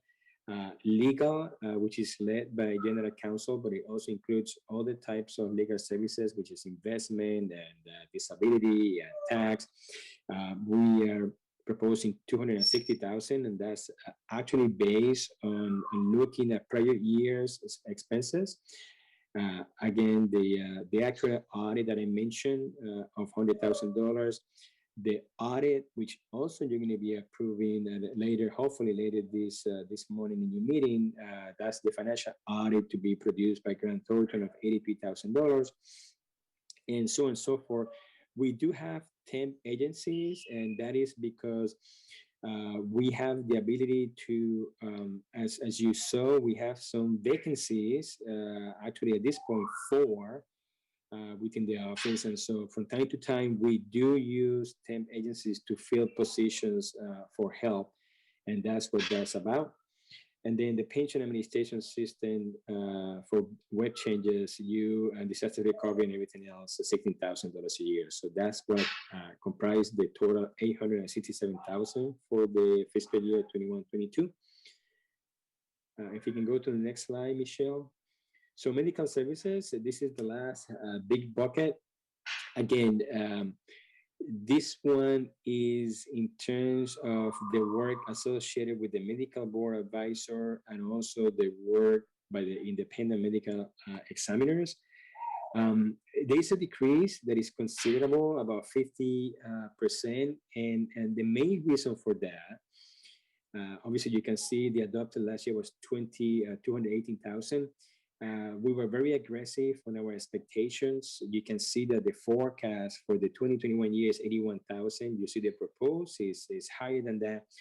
So we do expect less cases to be completed throughout the year. As you know, and I mentioned, we're going to be issuing an RFP for medical advisor. We're not really sure how that's going to turn out. So there's always a chance that depending on what we find in the RFP, there may be some implications to this number, but after much discussion among staff and our experience over the last couple of years and speaking to the medical advisor, we felt 112,000 was a reasonable proposal. So again, it's a 48.6% decrease from what you adopted last year, but about a 38% increase from what we are forecasting to be spending this year for disabilities. If we can go to the next slide. So the last few slides have to do, as we have done many years, trying to give you board and the stakeholders sort of a sense, how do we compare in terms of the expenses for the budget with our peers across the state. And as I mentioned before, it is difficult sometimes because we want to make sure that we compare apples to apples, and these numbers are based on actual figures that we have gathered from CAFRs from all the systems for 2018-19 fiscal year and the 2019-20 year that ended last June 30th, 2020. And if you look at police and fire, obviously, police and fire has a larger base of assets than federated. That's where you see the 9 basis point compared to federated about 13 and 12 basis points. So police and fire is in the 0 to 5 billion. So it is right in line with the other systems across the state of 9 basis points, right? But I do want to say 2 things about this here, which I think is important to note. Is number one, as I mentioned before, our peer plans across the state do not include, some of them don't have investment staff, but those that do, for the most part, they do not include the investment staff personal costs. And we do. The numbers that we are providing here, our numbers do include the personnel staff for investments. So if we strip those out, then those basis points will be lower. The second one is obviously, if you're going to compare the health, the benefit expenses and the salaries, right, personal costs of a plan in the Bay Area vis-a-vis, say, the plans that I came from the Central Valley, it's not sort of much of a fair comparison because the cost associated with personnel is considerably lower in those areas as it relates to at least to salaries. So again, keeping that in mind, I still think is the whole goal here is to show you that we don't feel that we are asking your board to approve any costs that are meaningfully higher than our peers. So we are certainly in line with what they're expending. If we can go to the next slide.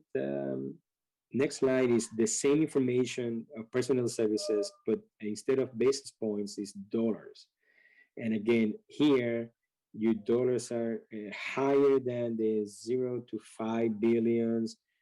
But again, part of that is because of what I just mentioned. Salaries are higher in the Bay Area, and we do include the investment staff versus other systems that they do not. And then lastly, the same comparison, but instead of just personnel, the full administrative cost. And as you can see here, even though police and fire is considerably lower than federated, I think the right approach, and I'm going to share that with you, and I will share that with the Fed board when I meet with them later this month, is to look at the combined San Jose plans. Again, because you only have one office, and to be quite honest, all the other plans that are included here, they just have one office and one board. You are the only boards that I know of in these peers that share one office staff, but you are two separate boards. So for police and fire, 15 basis points in 2019, 2020, which actually compare favorably with the 16 basis points for 0 to 5 billion pension plans. And again, keep in mind, this is including the personal cost for investment staff. Again, the main goal here is to show you that we are sort of in line with the cost with our peers across the state. So I think the whole point here is to show that what we are proposing and asking you to approve, I think is reasonable compared to our peers across the state. With that, that concludes the presentation budget proposal that we have prepared, and I'm happy to answer any questions. Usual, great job, Roberto. Floor's open. Anybody jump in? You got questions?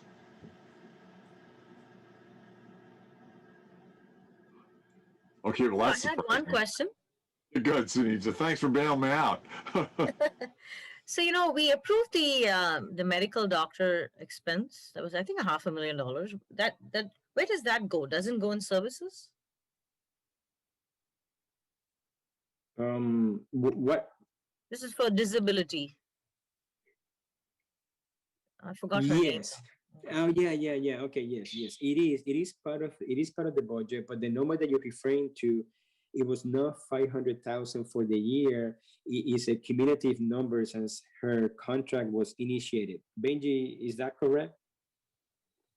That is correct, Roberto. I didn't see the contract, so I'm not sure how many years it covers, but this budget only covers the fiscal year 21-22. Yes, but what I'm trying to say is when we do bring contracts in front of the board for approval, we asking them for a particular amount. When we present it, we actually keep track of the original amount plus the new amount. So it's a total figure. Is that correct? That's how we usually do it. I'm only saying that because correct. I think Sunita is mentioning the 500,000, but I think that 500,000 have to do with her total contract from the beginning, not just the fiscal year. In fact, her contract actually ends on June 30th. 2021. So it's only so that we are able to pay her for whatever services she's going to provide to June 30th, 2021. Right, and the budget is for fiscal year 21-22. So yes. Got it. And the other question I had was, when you say personal expenses are not included other plans, what, I mean, how do they pay people? No, yeah. So what happened is that many of the plans, whether it is under CalPERS or the 37 Act plans from which I have experience from, like the Fresno County and San Mateo County up north or Contra Costa County, their governance plan actually is very specific as to how do you account for investment expenses. And investment expenses are actually to be deducted from the investment earnings directly. Oh, okay, got it. So and also under that law, they have a limit in terms of how much they can request on the annual basis. This is a good point to make, which I usually make it, but I forgot to make it this year. They have a limit of how much they can request for the annual material budget based on basis points compared to total assets. Harvey, correct me if I'm mistaken, but I think it used to be 21 basis point. I don't know if that number has increased, so it's lower or higher now. It's 21 basis points based on the actuarial liability, not on assets. Used to be 18 basis points on assets. You are correct. So, but yeah, their governing law and the county systems all provide that all investment expenses, staff, counsel, and other expenses are direct deductions from investment assets and not part of the administrative budget. So that's your apples and oranges issue. Thank you, Council. So they do obviously they have the funds to pay them. They just do not have to include them in the annual budget that they present to their boards. But we do. Thank you. You're welcome. I'd like to follow up that question with a couple other questions. One is, had you thought about making an adjustment in the budget that you present to create an apples and apples comparison by showing what our expenses would be in basis points by deducting our staff cost or investment staff cost? So this is something that we want to do going forward. I have made the decision that I will continue including the personal costs for investments, mostly trustees and survey, because when I go to the city council, they concentrate on personal costs, and it would just be it will present to me more challenges to have to go to the city council and explain the difference than when I come to your board and present you the budget. But that's not to say that going forward for the basis point comparison, and I actually believe that I asked, I'm sorry, I have it here. I did ask that question of Benji and she provided to me, so I apologize. So going forward, what we're going to do is possibly provide you with the basis point comparison both ways, including the personal cost for investments and excluding it. So I'm glad that you raised that issue because I asked that question of staff and they gave it to me. So if not on the personnel, but on the administrative cost, if we strip out the investment staff cost, that number will go, if you can go to the slide before, Michelle, this one, the 17. So the 15 basis point that you see there for police and fire will go down to 13.65. If we strip out the investment expense staff from the administrative cost, so not only it will be lower than the 0 to 5, but police and fire will be even lower than the average for the public pension plans of 14 basis points because you will be at 13.65. Roberto, I'm sorry to correct you, but that's if you strip it of the investment data analytics cost. not investment personnel costs. I did not take out the investment personnel costs because some CAFRs do include investment personnel costs in their CAFRs, some don't. Okay, So it was all right. really hard to make apples to apples comparisons.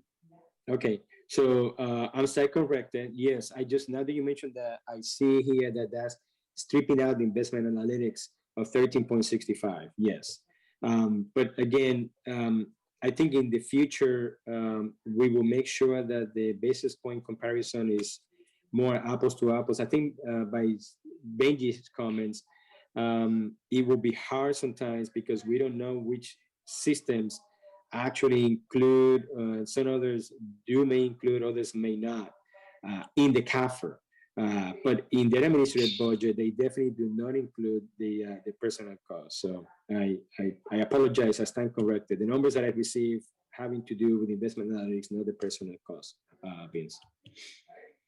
So this is an interesting topic, and I don't want to delve too deeply into it, but I could see the benefit of displaying both pieces of information, or at least having the knowledge of what that information is on an apples to apples basis.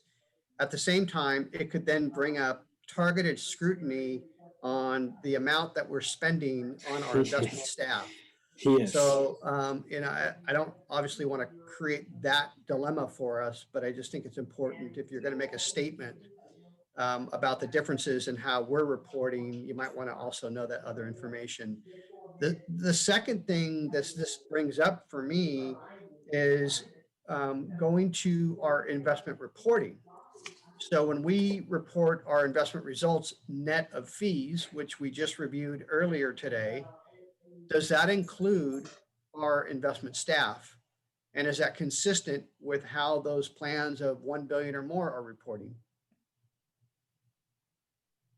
Vince, I don't believe that includes investment costs. So when I think the standard for pension plans is to report net of fee. So what we pay investment manager fees. But when we go to the city council in the fall and we present our fee report, the annual fee report, in that report, we show not just manager fees, but we also show investment personnel costs and all investment related expenses, including consultants, custodian, and the tools that we use. Yeah, no, I know you guys do an excellent job on providing complete transparency around our fees. I guess I was just wondering, do we have the same gap on the investment reporting side? And it sounds like that's not happening, that everybody's basically just simply looking at net of fees on the investment itself. So you've answered my question. All right, thanks. Thanks, Vince. Anybody else have anything for Roberto?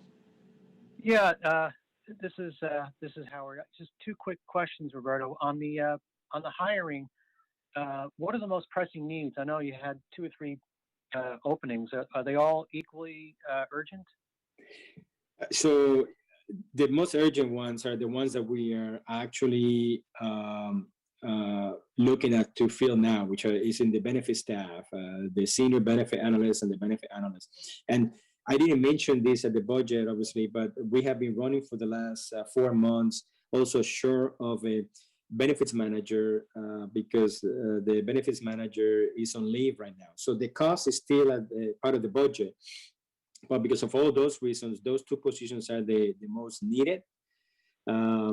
So, we possibly, and I have to discuss this further with Prabhu, we're going to be possibly looking to bring an investment analyst later for the upcoming fiscal year. But one of the challenges have been that the city instituted a freeze, and whenever we would like to fill positions, I have to work through the mayor's office with my contact person to provide rationale behind allowing those positions to be filled. And at this point, those are the 2 positions that we need the most at this time. Yeah, okay. It sounds pretty urgent. Okay, great. Well, thank you. And then the other question is, and maybe this is obvious, the delta on the BPS comparison between city or federated and police and fire, is that simply because of the larger denominator, just larger, greater amount of assets? I would say that's the main reason for it. Yes, absolutely. Okay. All right. Yeah, thanks. Thank you for it's a good presentation. Thank you. Any other questions for Roberto? Go on, if nobody else wants to go. Go ahead. I guess I wanted to echo what Howard said, that excellent presentation, very transparent. I mean, honestly, following up on Vince's comments, if you look at the personnel expenses as a percentage of assets, it's pretty small. So it might be a good story to tell. I'm guessing, just looking at the numbers at the fairly high level. I think the one suggestion I had a while ago, as we renew these contracts, it gets a little confusing to compare it with the budget. And the cycle is different, I understand. It'd be helpful to have the budget numbers either coincide the contract renewal discussion with the budget numbers, or have the budget numbers while we're renewing the contracts. Whichever is easier, but it was a suggestion I might have for you, Roberto. Sorry, I was on mute. We'll take it in consideration, certainly, Trustee Sunita. So we'll see what comes up with next year budget. Thank you. Anybody else? Going once, going twice. Hey, Richard, do you want us to approve it this month or next month? This month, you ready to go? Yes, please. I mean, if you have, I think as proposed, yes, we would prefer that you approve it this month. We'll be presenting the same, with some variation, the same budget to the federal board in March, and then we need to make sure that both boards approve them so we can then forward to the city budget office. Great. Then the floor is open to accept a motion to approve the budget item 4C. So move, Santos. Santos moves it. Do I have a second? Gardner, second. Second by Ganapati. Going around the room. Andrew. Aye. Sunita. Aye. Howard. Yes. Eshvar. Aye. Nick.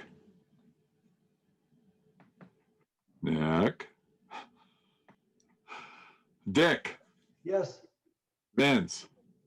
Aye. I'm Chair Lanza. I approve as well. That passes. Clock on the wall says 10:42. We've been at this a little over 2 hours. Why don't we take a 5-minute bio break? Everybody come back at 10:48, okay?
There's Roberto, and it's 10:48.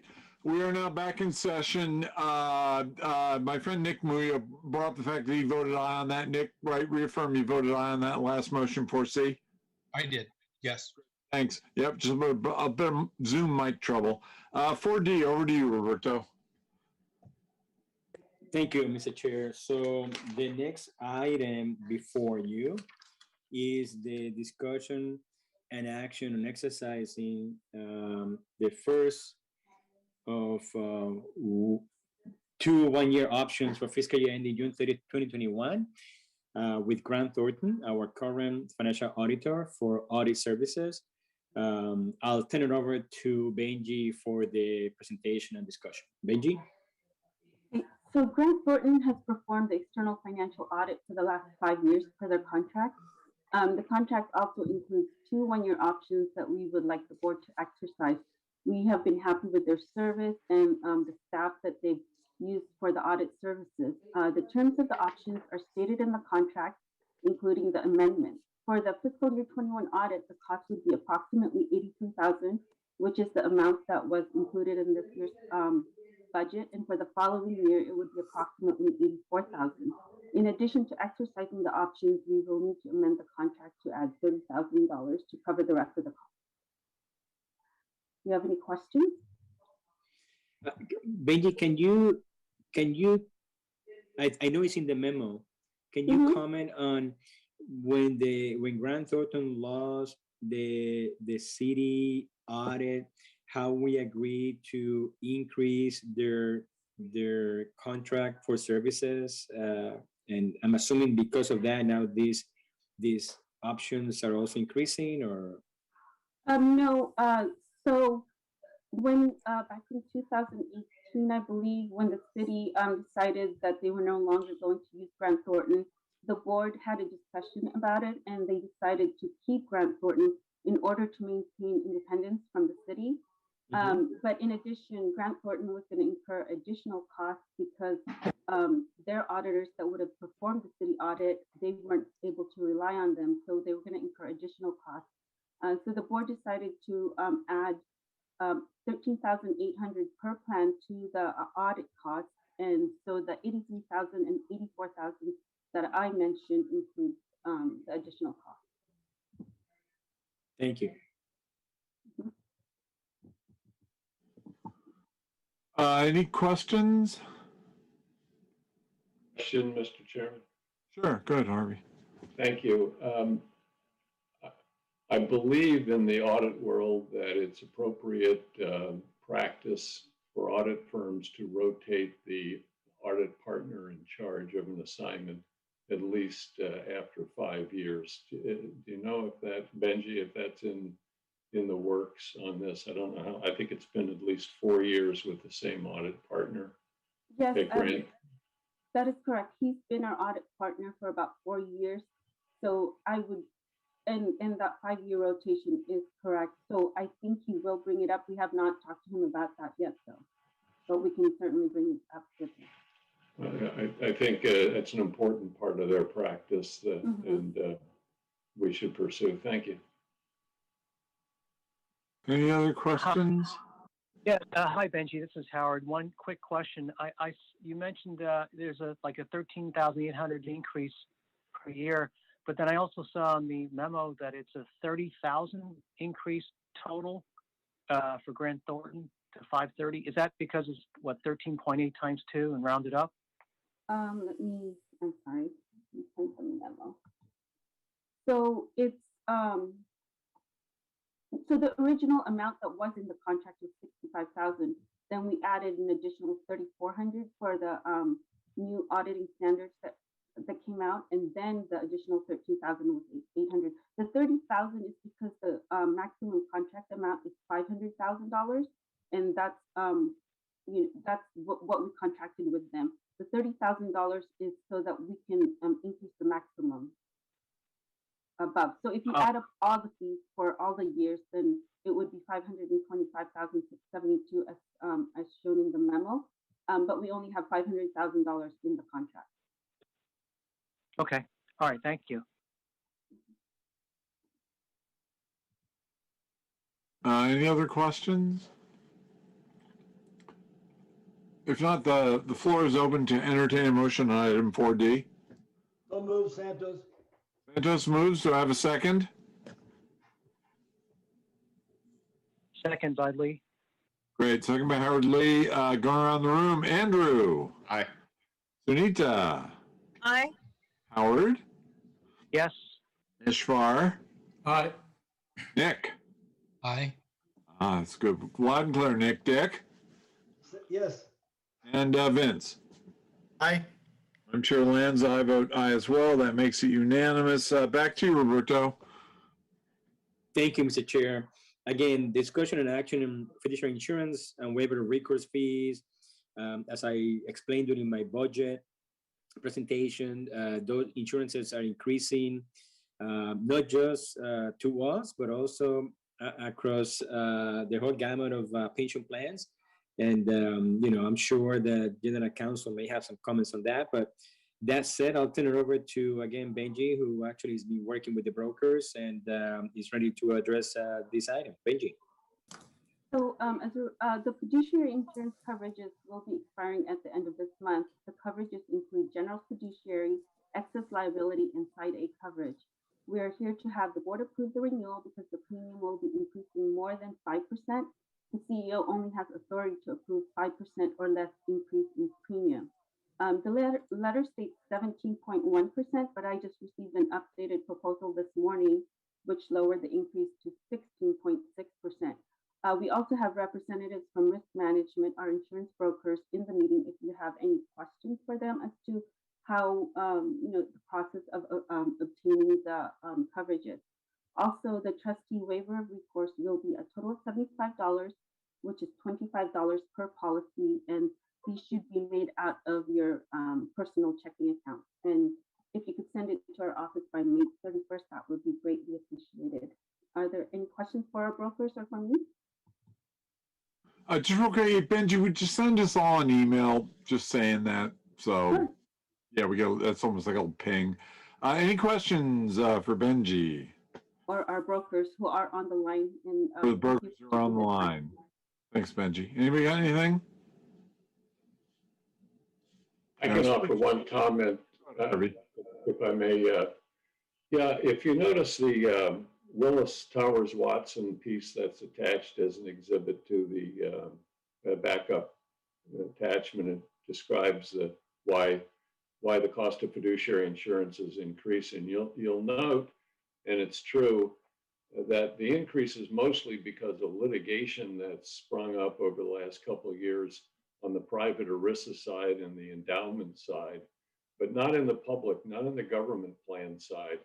And the reason for that is because the plaintiffs bar has decided that to move from the securities industry to the private ERISA pension fund industry and go after administrative fees and investment fees that are being charged and are deducting from the benefits payable out of those 401k plans.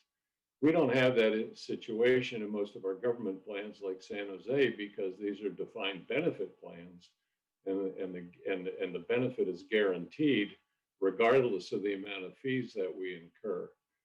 But you can't get the attention of the underwriters for the major insurance companies to actually pay attention to the difference between government DB plans and private corporate DC plans, where those fees are triggering a lot of costly litigation.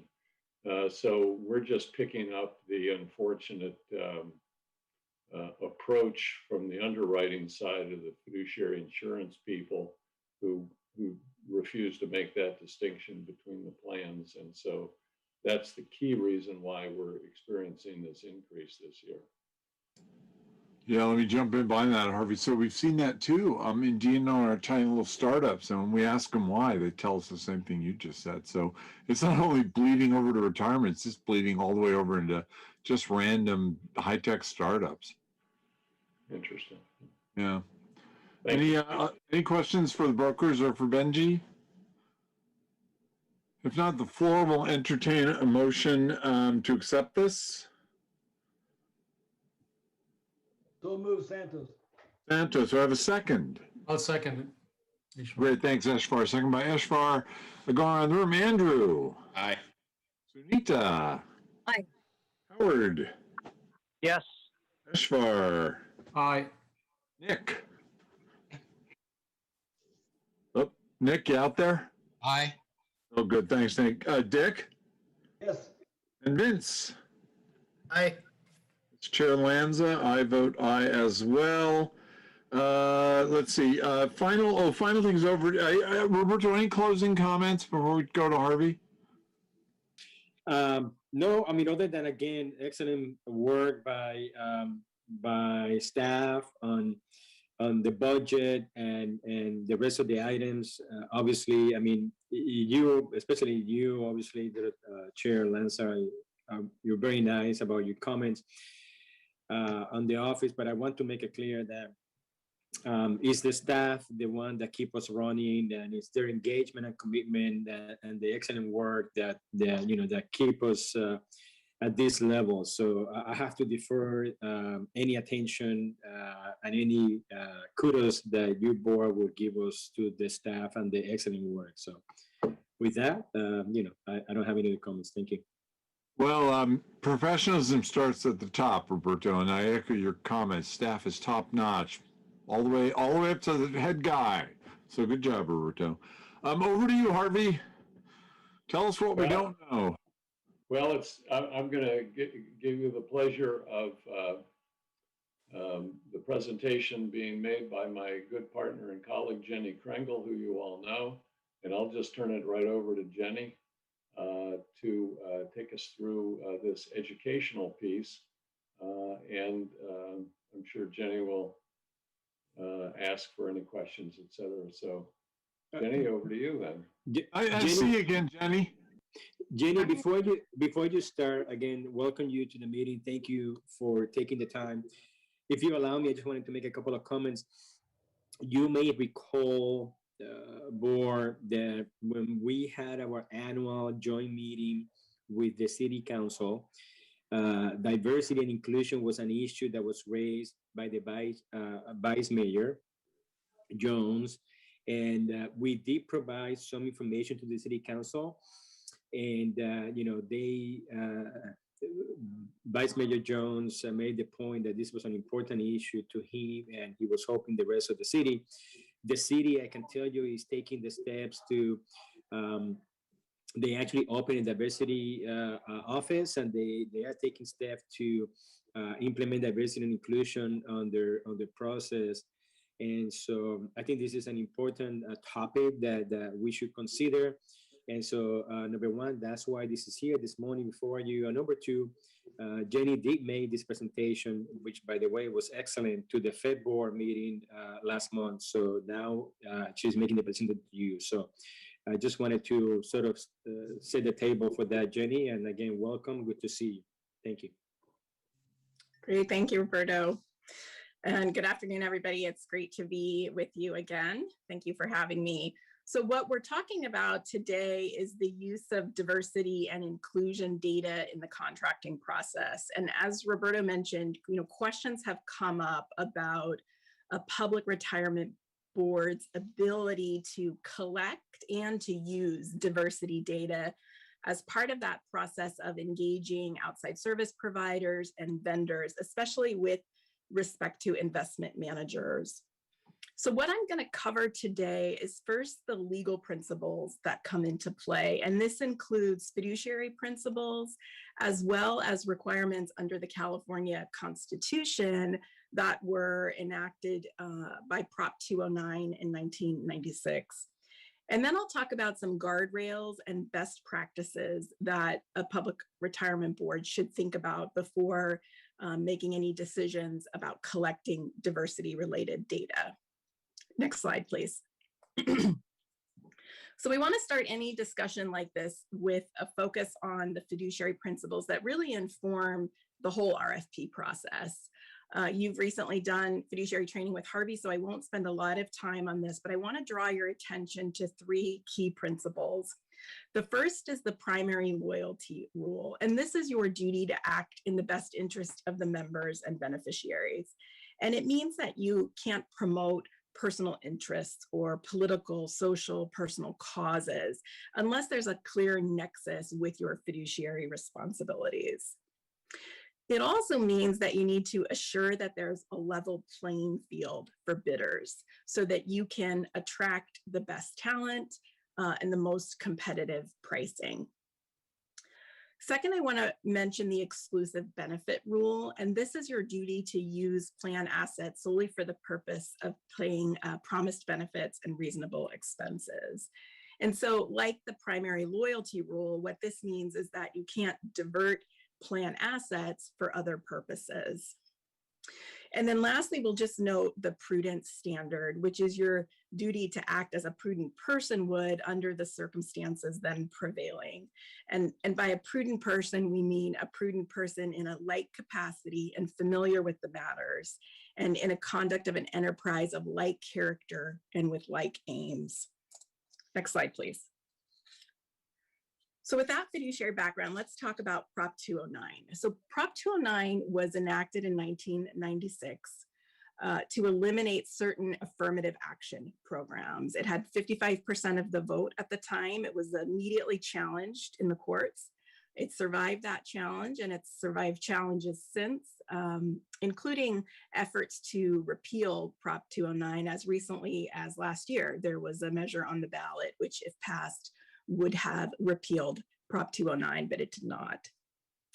So what does Prop 209 do? Well, it prohibits public entities from discriminating against or granting preferential treatment to any individual or group on the basis of race, sex, color, ethnicity, and national origin.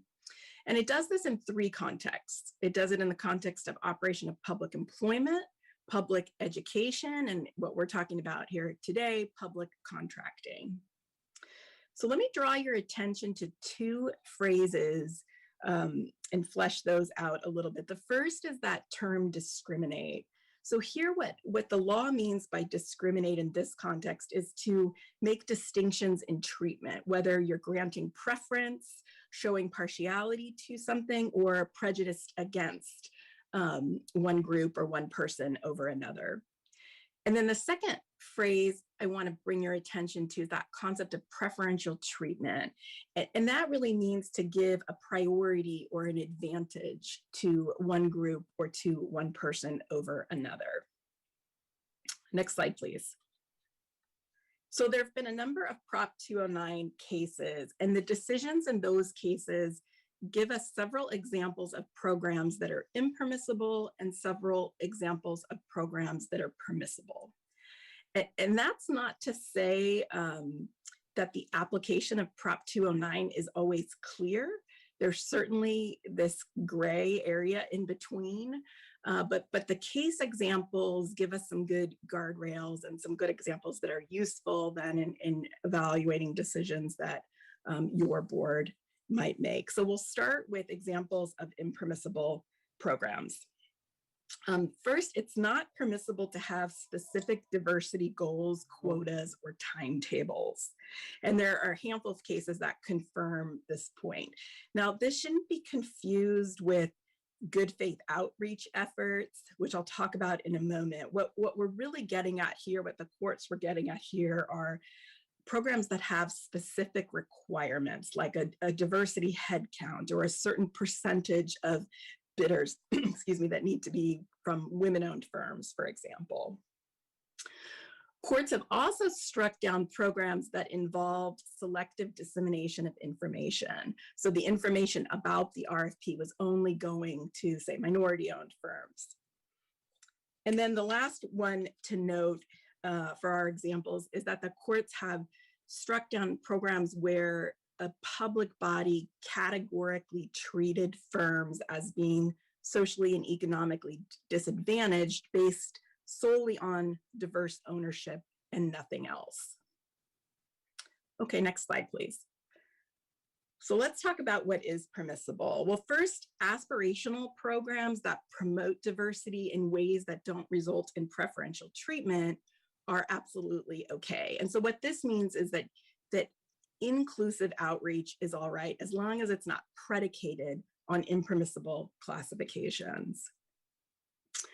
Second, and this is really the type of program that will come up most frequently in the RFP process. Second is that public entities can collect data on race and gender if it serves a compelling interest. So for example, a public entity might want to collect diversity related data so that it can identify unintended bias or eliminate past discrimination.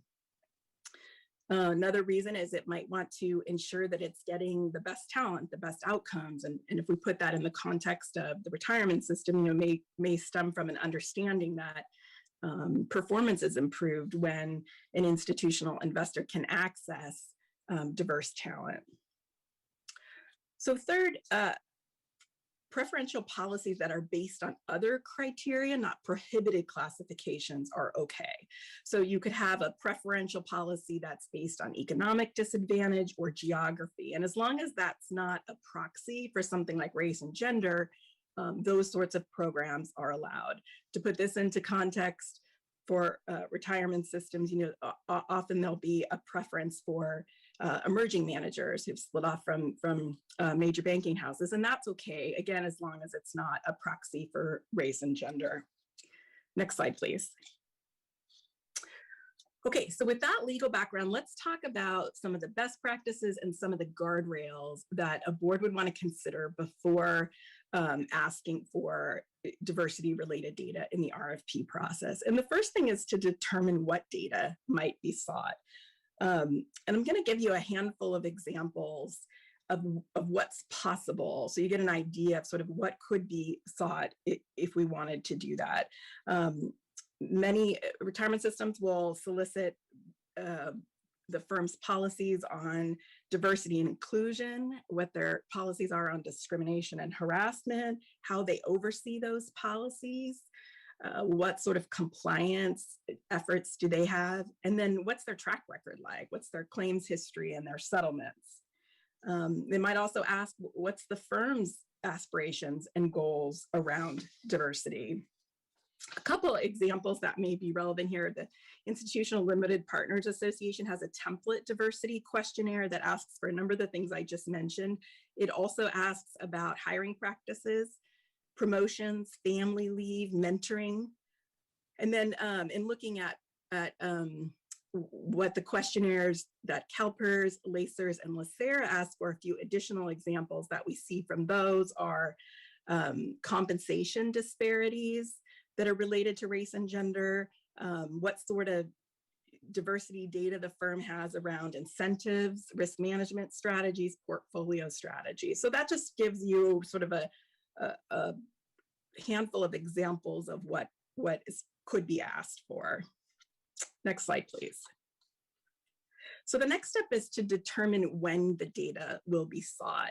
And this isn't so much that there's a right or wrong moment, but rather to make sure that it's an intentional decision and it's one that takes into account unintended inferences.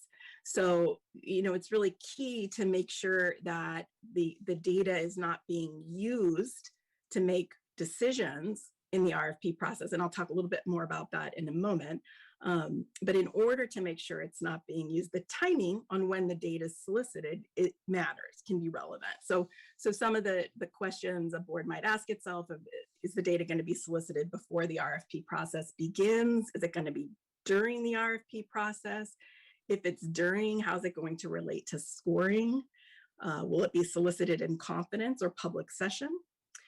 Will it be solicited after the RFP process? And then with respect to parties that you engage, is it going to then be periodically solicited again in the future? Next slide, please. Okay, so then third, you want to think about how the information will or will not be used. And again, the critical guardrail here is that the diversity-related information can't be used to select a vendor or service provider.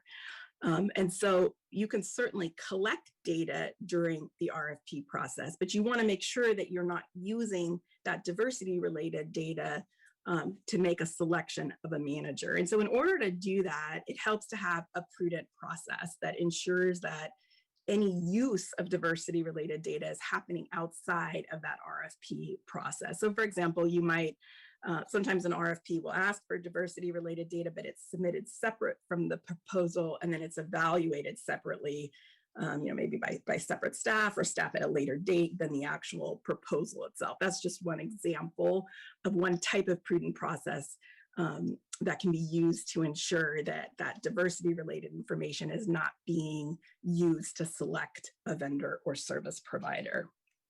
Okay, next slide, please. And then lastly, a board should try to clearly define and document the goals and outcomes that it has with respect to the diversity related data. And so here, the primary thing is to identify those compelling interests that are being served and identify the benefit to members and beneficiaries. Some systems will do this as part of their investment beliefs, and I'll just give you a couple examples. So CalSTRS has an investment belief around ESG factors that can feed into diversity-related data. CalPERS has investment beliefs about engaging managers based on their governance and sustainability strategies, including human capital practices, which also can feed into diversity issues. So those are some of the ways that a retirement board can articulate the compelling interests that are being served by collecting the data, by including it in investment beliefs. And then related to that, it's also a good practice where possible to support that with research and findings. And of course, there's an enormous amount of empirical data available that speaks to these principles. And so that just goes further to sort of bolster that compelling interest reason that the retirement board has for seeking the data. And then lastly, you want to be sure that these goals and outcomes are consistent with kind of all of our other documents, investment policies, diversity statements, anything else that would apply so that it all works together well. So I'll stop my comments there and I would be happy to take any questions. Thanks, Jenny. That's actually really, really helpful. Floor is open. Any comments, questions from anybody? So let me jump in. So Jenny, as we mentioned, we've sort of got a member of the council that's inquiring about this. So we're free to gather data. Jenny, would that sort of be the best response to a council member that's inquiring across the gamut of what we can do? What do you think we should do? Well, that's a great question. And I think that question it probably involves more analysis and more options for you. I will say that, a number of retirement systems do focus in on data in California as a way to achieve some diversity related goals or other goals that have diversity related implications. And so certainly that's something that if you go down this path that you should consider. We could also kind of come back to you and bring you the whole array of possibilities if that is something that your board is interested in. When Harvey and I looked recently at what retirement systems across the country are doing, many of which are not constrained by a rule like Prop 209, it was interesting to find that they're doing a lot of the same things. So we didn't necessarily find, at least kind of in the official, statements that we were able to look at, we didn't necessarily find this major constraint keeping California retirement systems from doing what maybe their peers in other states are doing. And that's not to say that, in reality, all things are equal. But I think we thought that was interesting. And we'd be happy to come back and bring you kind of more details around what's possible if that's something the board wants to consider. I have no dog in this fight. and I see both sides of this equation, but we have got a vice mayor inquiring, and that's worth taking up. Floor's open. Any comments, any questions from Yeah, anyone? Mr. Chair, Dick Santos. Dick? Yeah, we've always have seen this for years and so on, and 209 is a number, and reality is reality. I remember a former fire chief has said, we got to make sure that the population is a reflection of the working force that we provide. And so that's how I see life. I can make, let me offer a comment if I may, Drew. If I'm on, yeah. Yeah, go ahead, Arby. Sorry, I was on mute. So Prop 209 really creates a tension for fiduciaries like our board members running a public pension fund. Because you also have a fiduciary responsibility to prudently invest the assets in a way that will assure the long-term funding of the system.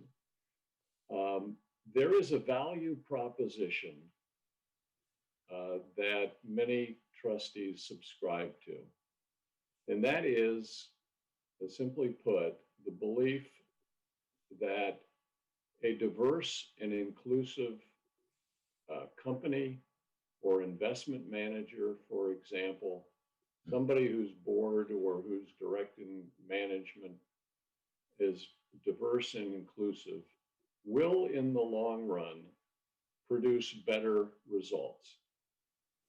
Now, if you subscribe to that investment belief, that you believe that a diverse and inclusive entity will produce long-term results that are better than a non-diverse or non-inclusive company, then you have a prudent obligation to invest and to make decisions based upon, the diversity and inclusiveness, I use that as a phrase, of those you invest in and invest through, the intermediaries who access the markets for you.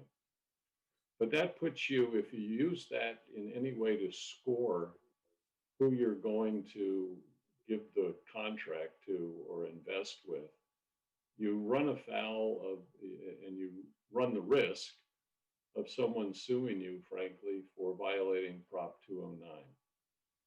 A lot of our peers in other states, pension fund peers, don't, as Jenny said, they don't operate under that same constraint, and they're able to pursue that investment belief unfettered,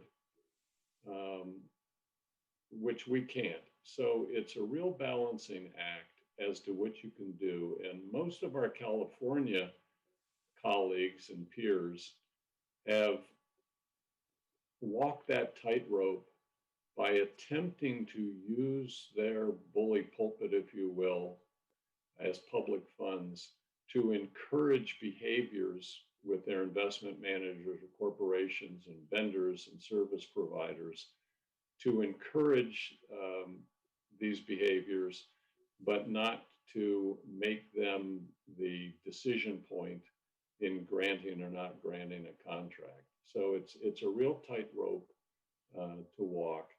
And California itself has been a bit inconsistent on this. 2 years ago, the law was passed to require women on corporate boards for corporations who are headquartered here in California.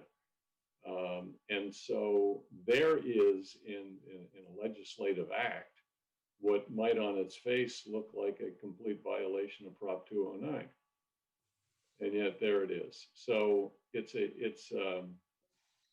as you want to, as this board wants to move forward, you can ask yourself, is there an investment belief that we subscribe to, which is we believe diverse and inclusive businesses will thrive in the future? And if so, can we encourage that kind of behavior with those we do business with and through? But we can only go so far without stepping into the deep waters of Prop 209. it's a real balancing act. So and difficult to triangulate. Mr. Thanks. Chair, Yeah, good, Dick. let me give you guys a little past history just to tell you where we were and where we're at today. Back in 1992, I was started on the board in 87. In 1992, the late council member George Shirakawa, myself, and council member Joe Head. At that time, we had 4 money managers, and no minorities were ever hired in the San Jose Police and Fire Retirement System. And we were the first ones. And later on, we expanded to 16, and people of color got opportunity.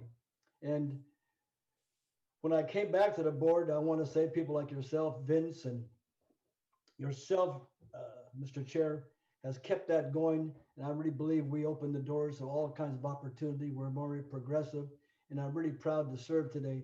But I just want to say, everybody here, back in 1992 and 87, it was a very, very difficult times. I understand laws, but I also understand reality. I thank this board for continuing with that progressive process. Thank you. Got it. I agreed. Anybody else want to ask? Drew, this is Laura from Makita. Would you mind if I made a comment? Sure, please. Oh, you jump in, Laura. You bet.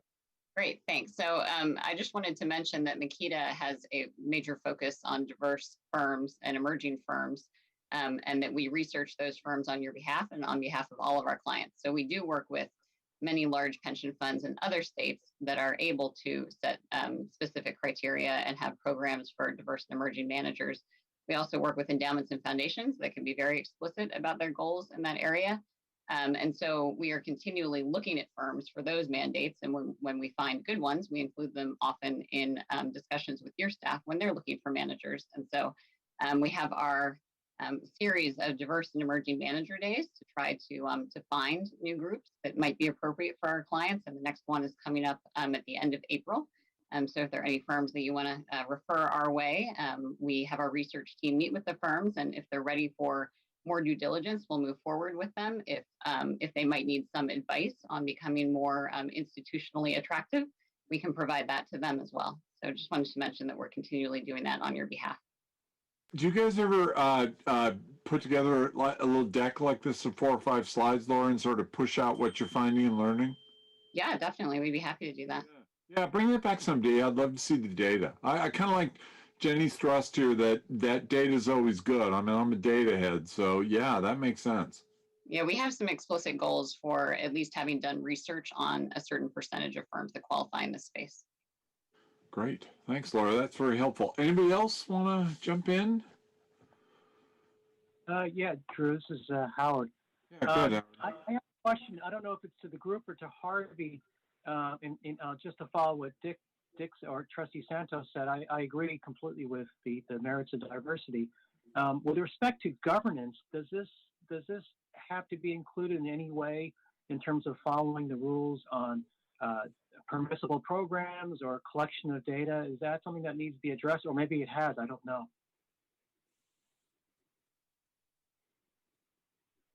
Well, I would say it's not good. It's not mandated, but it's up to the board to decide whether it wishes to gather data or do any of those other things that Jenny mentioned. Well, it's just like following the rules, or just to stay out of trouble, so to speak, with respect to 209. Well, I don't know. I think you want to make sure that, when you're operating in California under 209, if you're making a decision related to diversity related data, it's going to be better to have that reflected in something written, whether it's, a governance policy or an investment policy or something else, and make sure that it's consistent with your other governance documents, just so that there's not an inference. It's not that it's necessarily legally required that you do that, but what you don't want to have is a situation, kind of here's your worst case, right? That you go out and you collect a bunch of data, but you haven't really articulated well why you're doing it.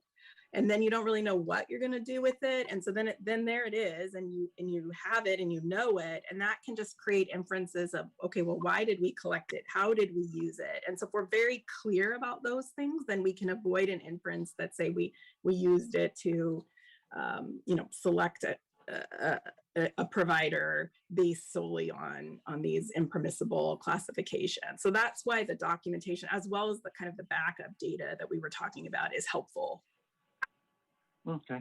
All right. Yeah, I'm not aware, Howard, that I'm not aware that anyone at ORS, in terms of looking at vendors or the investment staff or Makita in selecting managers or co-investment opportunities or what have you, are gathering any of this information. So unless and until somebody thinks they want to do that, I don't think we need to have anything in our governance structure that addresses it.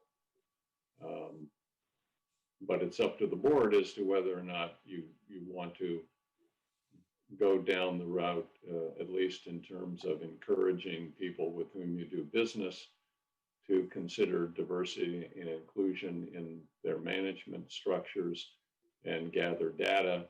If we want to do that, that's a board decision, and then we can frame some governance terms around that the way Jenny describes, so that it is fully contextualized within the Prop 209 boundaries. Mm-hmm. Okay. All right. Thanks. Thanks, Howard. Anything else for Jenny? I'll just note Jenny was right. I looked up Jenny just to see what the delta in the vote was. Jenny said about 55% voted 25 years ago for Prop 209. It was little under that 54.55. And interestingly, Prop 16 to repeal it actually passed by a slightly broader margin.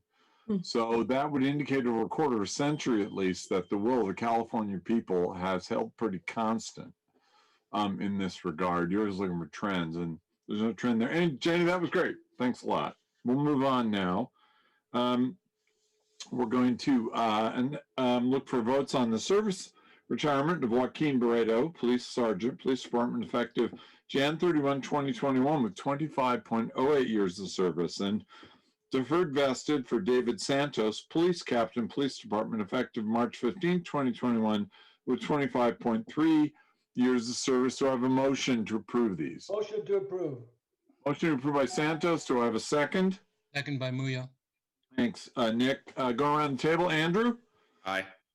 Sunita? Aye. Howard? Yes. Eshvar? Aye. Nick? Aye. Dick? Yes. Dick says aye. Vince? Aye. And Chair Lanza says aye. Anybody want to make any comments about Sergeant Barreto or Captain Santos? Know them both.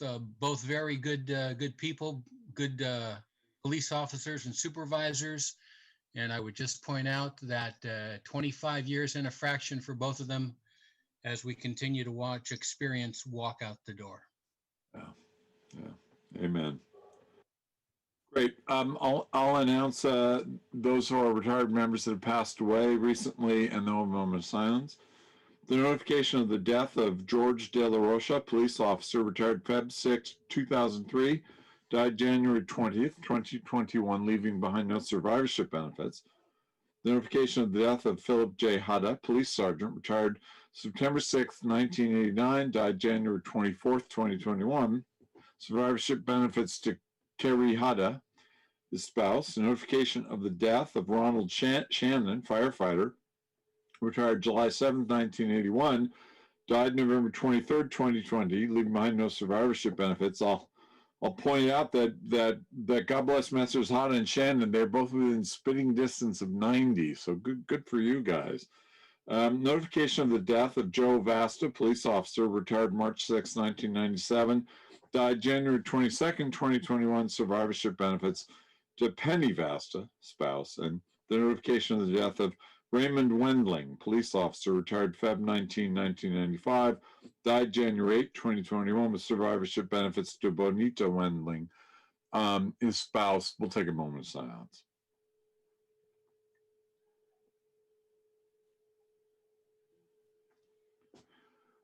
Thank you. I don't know if any of you would like to comment on any of these gentle people. This is Dick Santos. I worked with Ronnie Shannon, and I knew him the best of his family. He had a history of a family being in the fire service. And I'll yield to Nick. There's a lot of police officers. I knew a few of them. Of course, my heart and best thoughts go to his family. Thanks, Dick. Yeah, we're seeing more and more of these, and it's starting to hit a little closer to home as you realize that you work with a lot of these guys. Knew some of them, didn't know everybody. I will say, I know that Ray's son, I believe Jay, is still with the PD. We're friends, rode motorcycles together, and very sad to see that all of these folks are leaving us. So condolences to their family and friends, and they will be missed. Thank you, Drew. Great, thanks, Dick and Nick. Now we'll go through the committees. Investment Committee, over to you, Ashfar, for an oral report. Yeah, so we had a meeting last month, and the things that we discussed, one is a strategic asset allocation meeting, and we're going to have a follow-up on 16th of March. We also discussed the city's pre-funding, which is before the board today, and we discussed the meeting schedule for 2021. Anybody have any questions for Ashfar? If not, for the record, let me note that we are receiving and filing the minutes from December 22nd for both our Police and Fire Investment Committee and the Joint Investment Committee we have with Federated. Howard did a great job chairing his first audit committee meeting, which I had the great pleasure of sitting in. I missed the audit committee. I had a lot of fun doing that. Oral update about that meeting, Howard? Thank you, Trustee or Chairman Lanza. Yeah, the overall update is we had a meeting last month. We had an update on the city auditor's recommendations, of which Roberto had explained earlier about the investment expenses being moved out of the ORS budget. The internal auditor, Human Busina, presented the ORS internal survey, the assessment of the internal audit division, as well as the status of the audit recommendations. And there was a conclusion to work on some recommendations concerning potential independence of the internal auditor with respect to ORS. Any questions for Howard? Let me go through the deck then. 4B, notice we're receiving and filing minutes from the October 15th, 2020 Joint Audit Committee. Item 7.2C, we're receiving and filing the quarterly travel and attendance analysis. Robert, do you guys want to cover update on the city auditor's recommendations? Or do you want to just kind of... No, yes, I do. There is not much, but I do want to update you on something regarding the city auditor's recommendation. On the attachment, page, I think is 1 out of 9, which is recommendation number 05. Oddly enough, it deals with the annual administrative budget process and what is it to be included in the budget process. And I just wanted to know that the version that you have before you on a target date, it reads to be determined. Over the weekend, I received an email from the city auditor who is presenting his update on the recommendations to the city council. And I agree with him to allow him to indicate the new target date to be June 30th, 2021. We also agree, or I mentioned to him that we should get together to discuss further. Just wanted to let you know of that basic difference and remind you that this is a topic where I'm very clear what the board's positions is, considering the legal analysis by your general counsel. vis-a-vis the position by the city. So although I did agree with the target date of June 30th, 2021, because he's concerned that he always wants to make sure that he has a target date and it's not open-ended. I will keep you posted on my discussion with the city auditor and see what is the next step to be taken. Other than that, Mr. Chair, there are no other updates or changes to the document as presented. Great. Thanks, Roberto. Now we've got two items from our senior internal auditors. So let me turn over to you for those. And you're going to want to vote on that second one. Is that right, Roberto? You're looking for an approval? Yes, so a couple of things.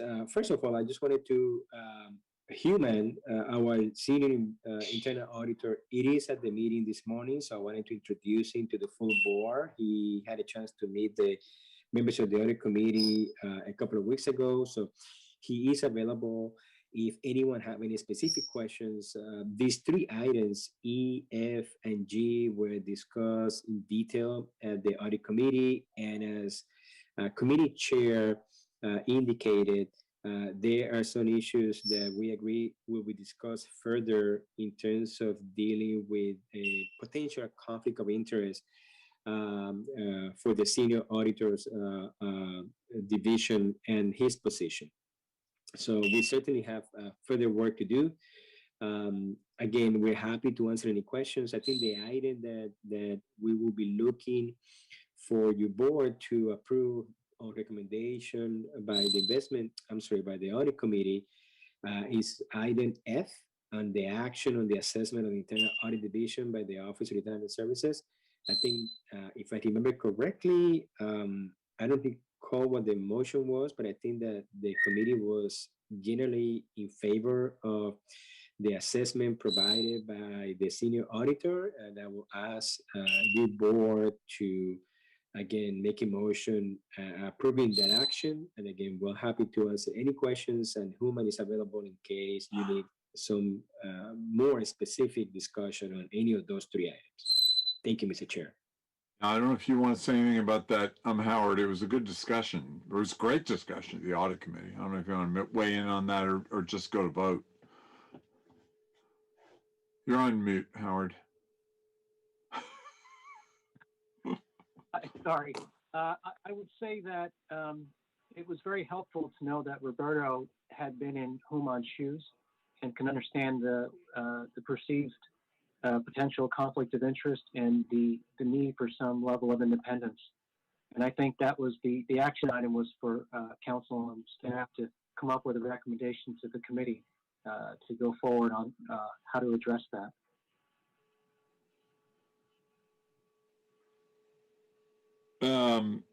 Mr. Chairman? Yeah, go ahead, Harvey. I think what we're, not sure this is an action item, but on page 6 of the backup to this item, the assessment, there's a recommended corrective action plan. And so I believe that if there is a request for action other than to receive and file this report, that is the request for the board to consider the items listed there, numbers 1 through 5. That's my recollection too from the meeting. So the chair, the floor will entertain, chair will entertain a motion to approve item 7.2F. Do I have a motion to approve? So move, Santos. Santos, do I have a second? I'll second it. Great, thank you. Going around the table, Andrew. Aye. Sunita. Aye. Howard. Yes. Ashvar. Aye. Nick. Aye. Dick. Yes. Vince. Aye. And this is Chair Lanza. I vote aye. You know, I think you're doing this. I think you're doing this just right, Roberto. Really high function boards are so transparent you can't keep up. And I think it's great, Roberto, what what you've done with Prabhu about, hey, here's all of our fees, here's where all the money's going. Now we've got Jenny and Harvey talking about, hey, here's what we're doing, the EDI. I think this is spot on, Roberto. Let's just keep putting it all out there. It's all transparent as hell, right? And then we're just racing ahead of that. And I think that's super smart. My hat's off to you, Roberto. I know you come from the audit world, so near and dear to your heart. Governance committee, anything to report, Nick, on governance? Nothing new. We are meeting today after our board meeting, so we'll have more to report next time. Great. And then disability committee, Dick, I know we're not meeting this Monday. Anything to report? No, we got one coming up in April, so thank you. Great, thanks. Let me note for the record on 7.4B, we've got the minutes from the December 7th, Pearl Harbor Day meeting, December 7th, 2020, and we've got those in hand. Vince, anything on the Joint Personnel Committee? We will have some action coming soon in terms of scheduling a meeting. We've got a couple items to resolve. One is addressing the CEO benefits analysis survey and study that we're hoping that Coffin Associates will complete for us. I'll be working with our CEO on that. And secondly, the Joint Personnel Ad Hoc Committee has been working on updating and refining the CIO compensation evaluation format. So we will have a meeting coming soon. It's been a bit, but that's the progress that we have so far. That's great. That brings us to the end of our agenda. Anybody want anything they want to put on the agenda for our next meeting? Yeah, whoever has that bird background noise, get rid of it. Dick is me. I'm sorry. He likes to make noise. I apologize. I try to be muted most of the time. Let him out of the cage. Yeah, let him out of the cage. Yeah. Any member of the public want to weigh in on everything? If not, great. We're done in time for lunch. I want to thank all the members, and we'll see you again next month. Be safe, everybody. Thanks.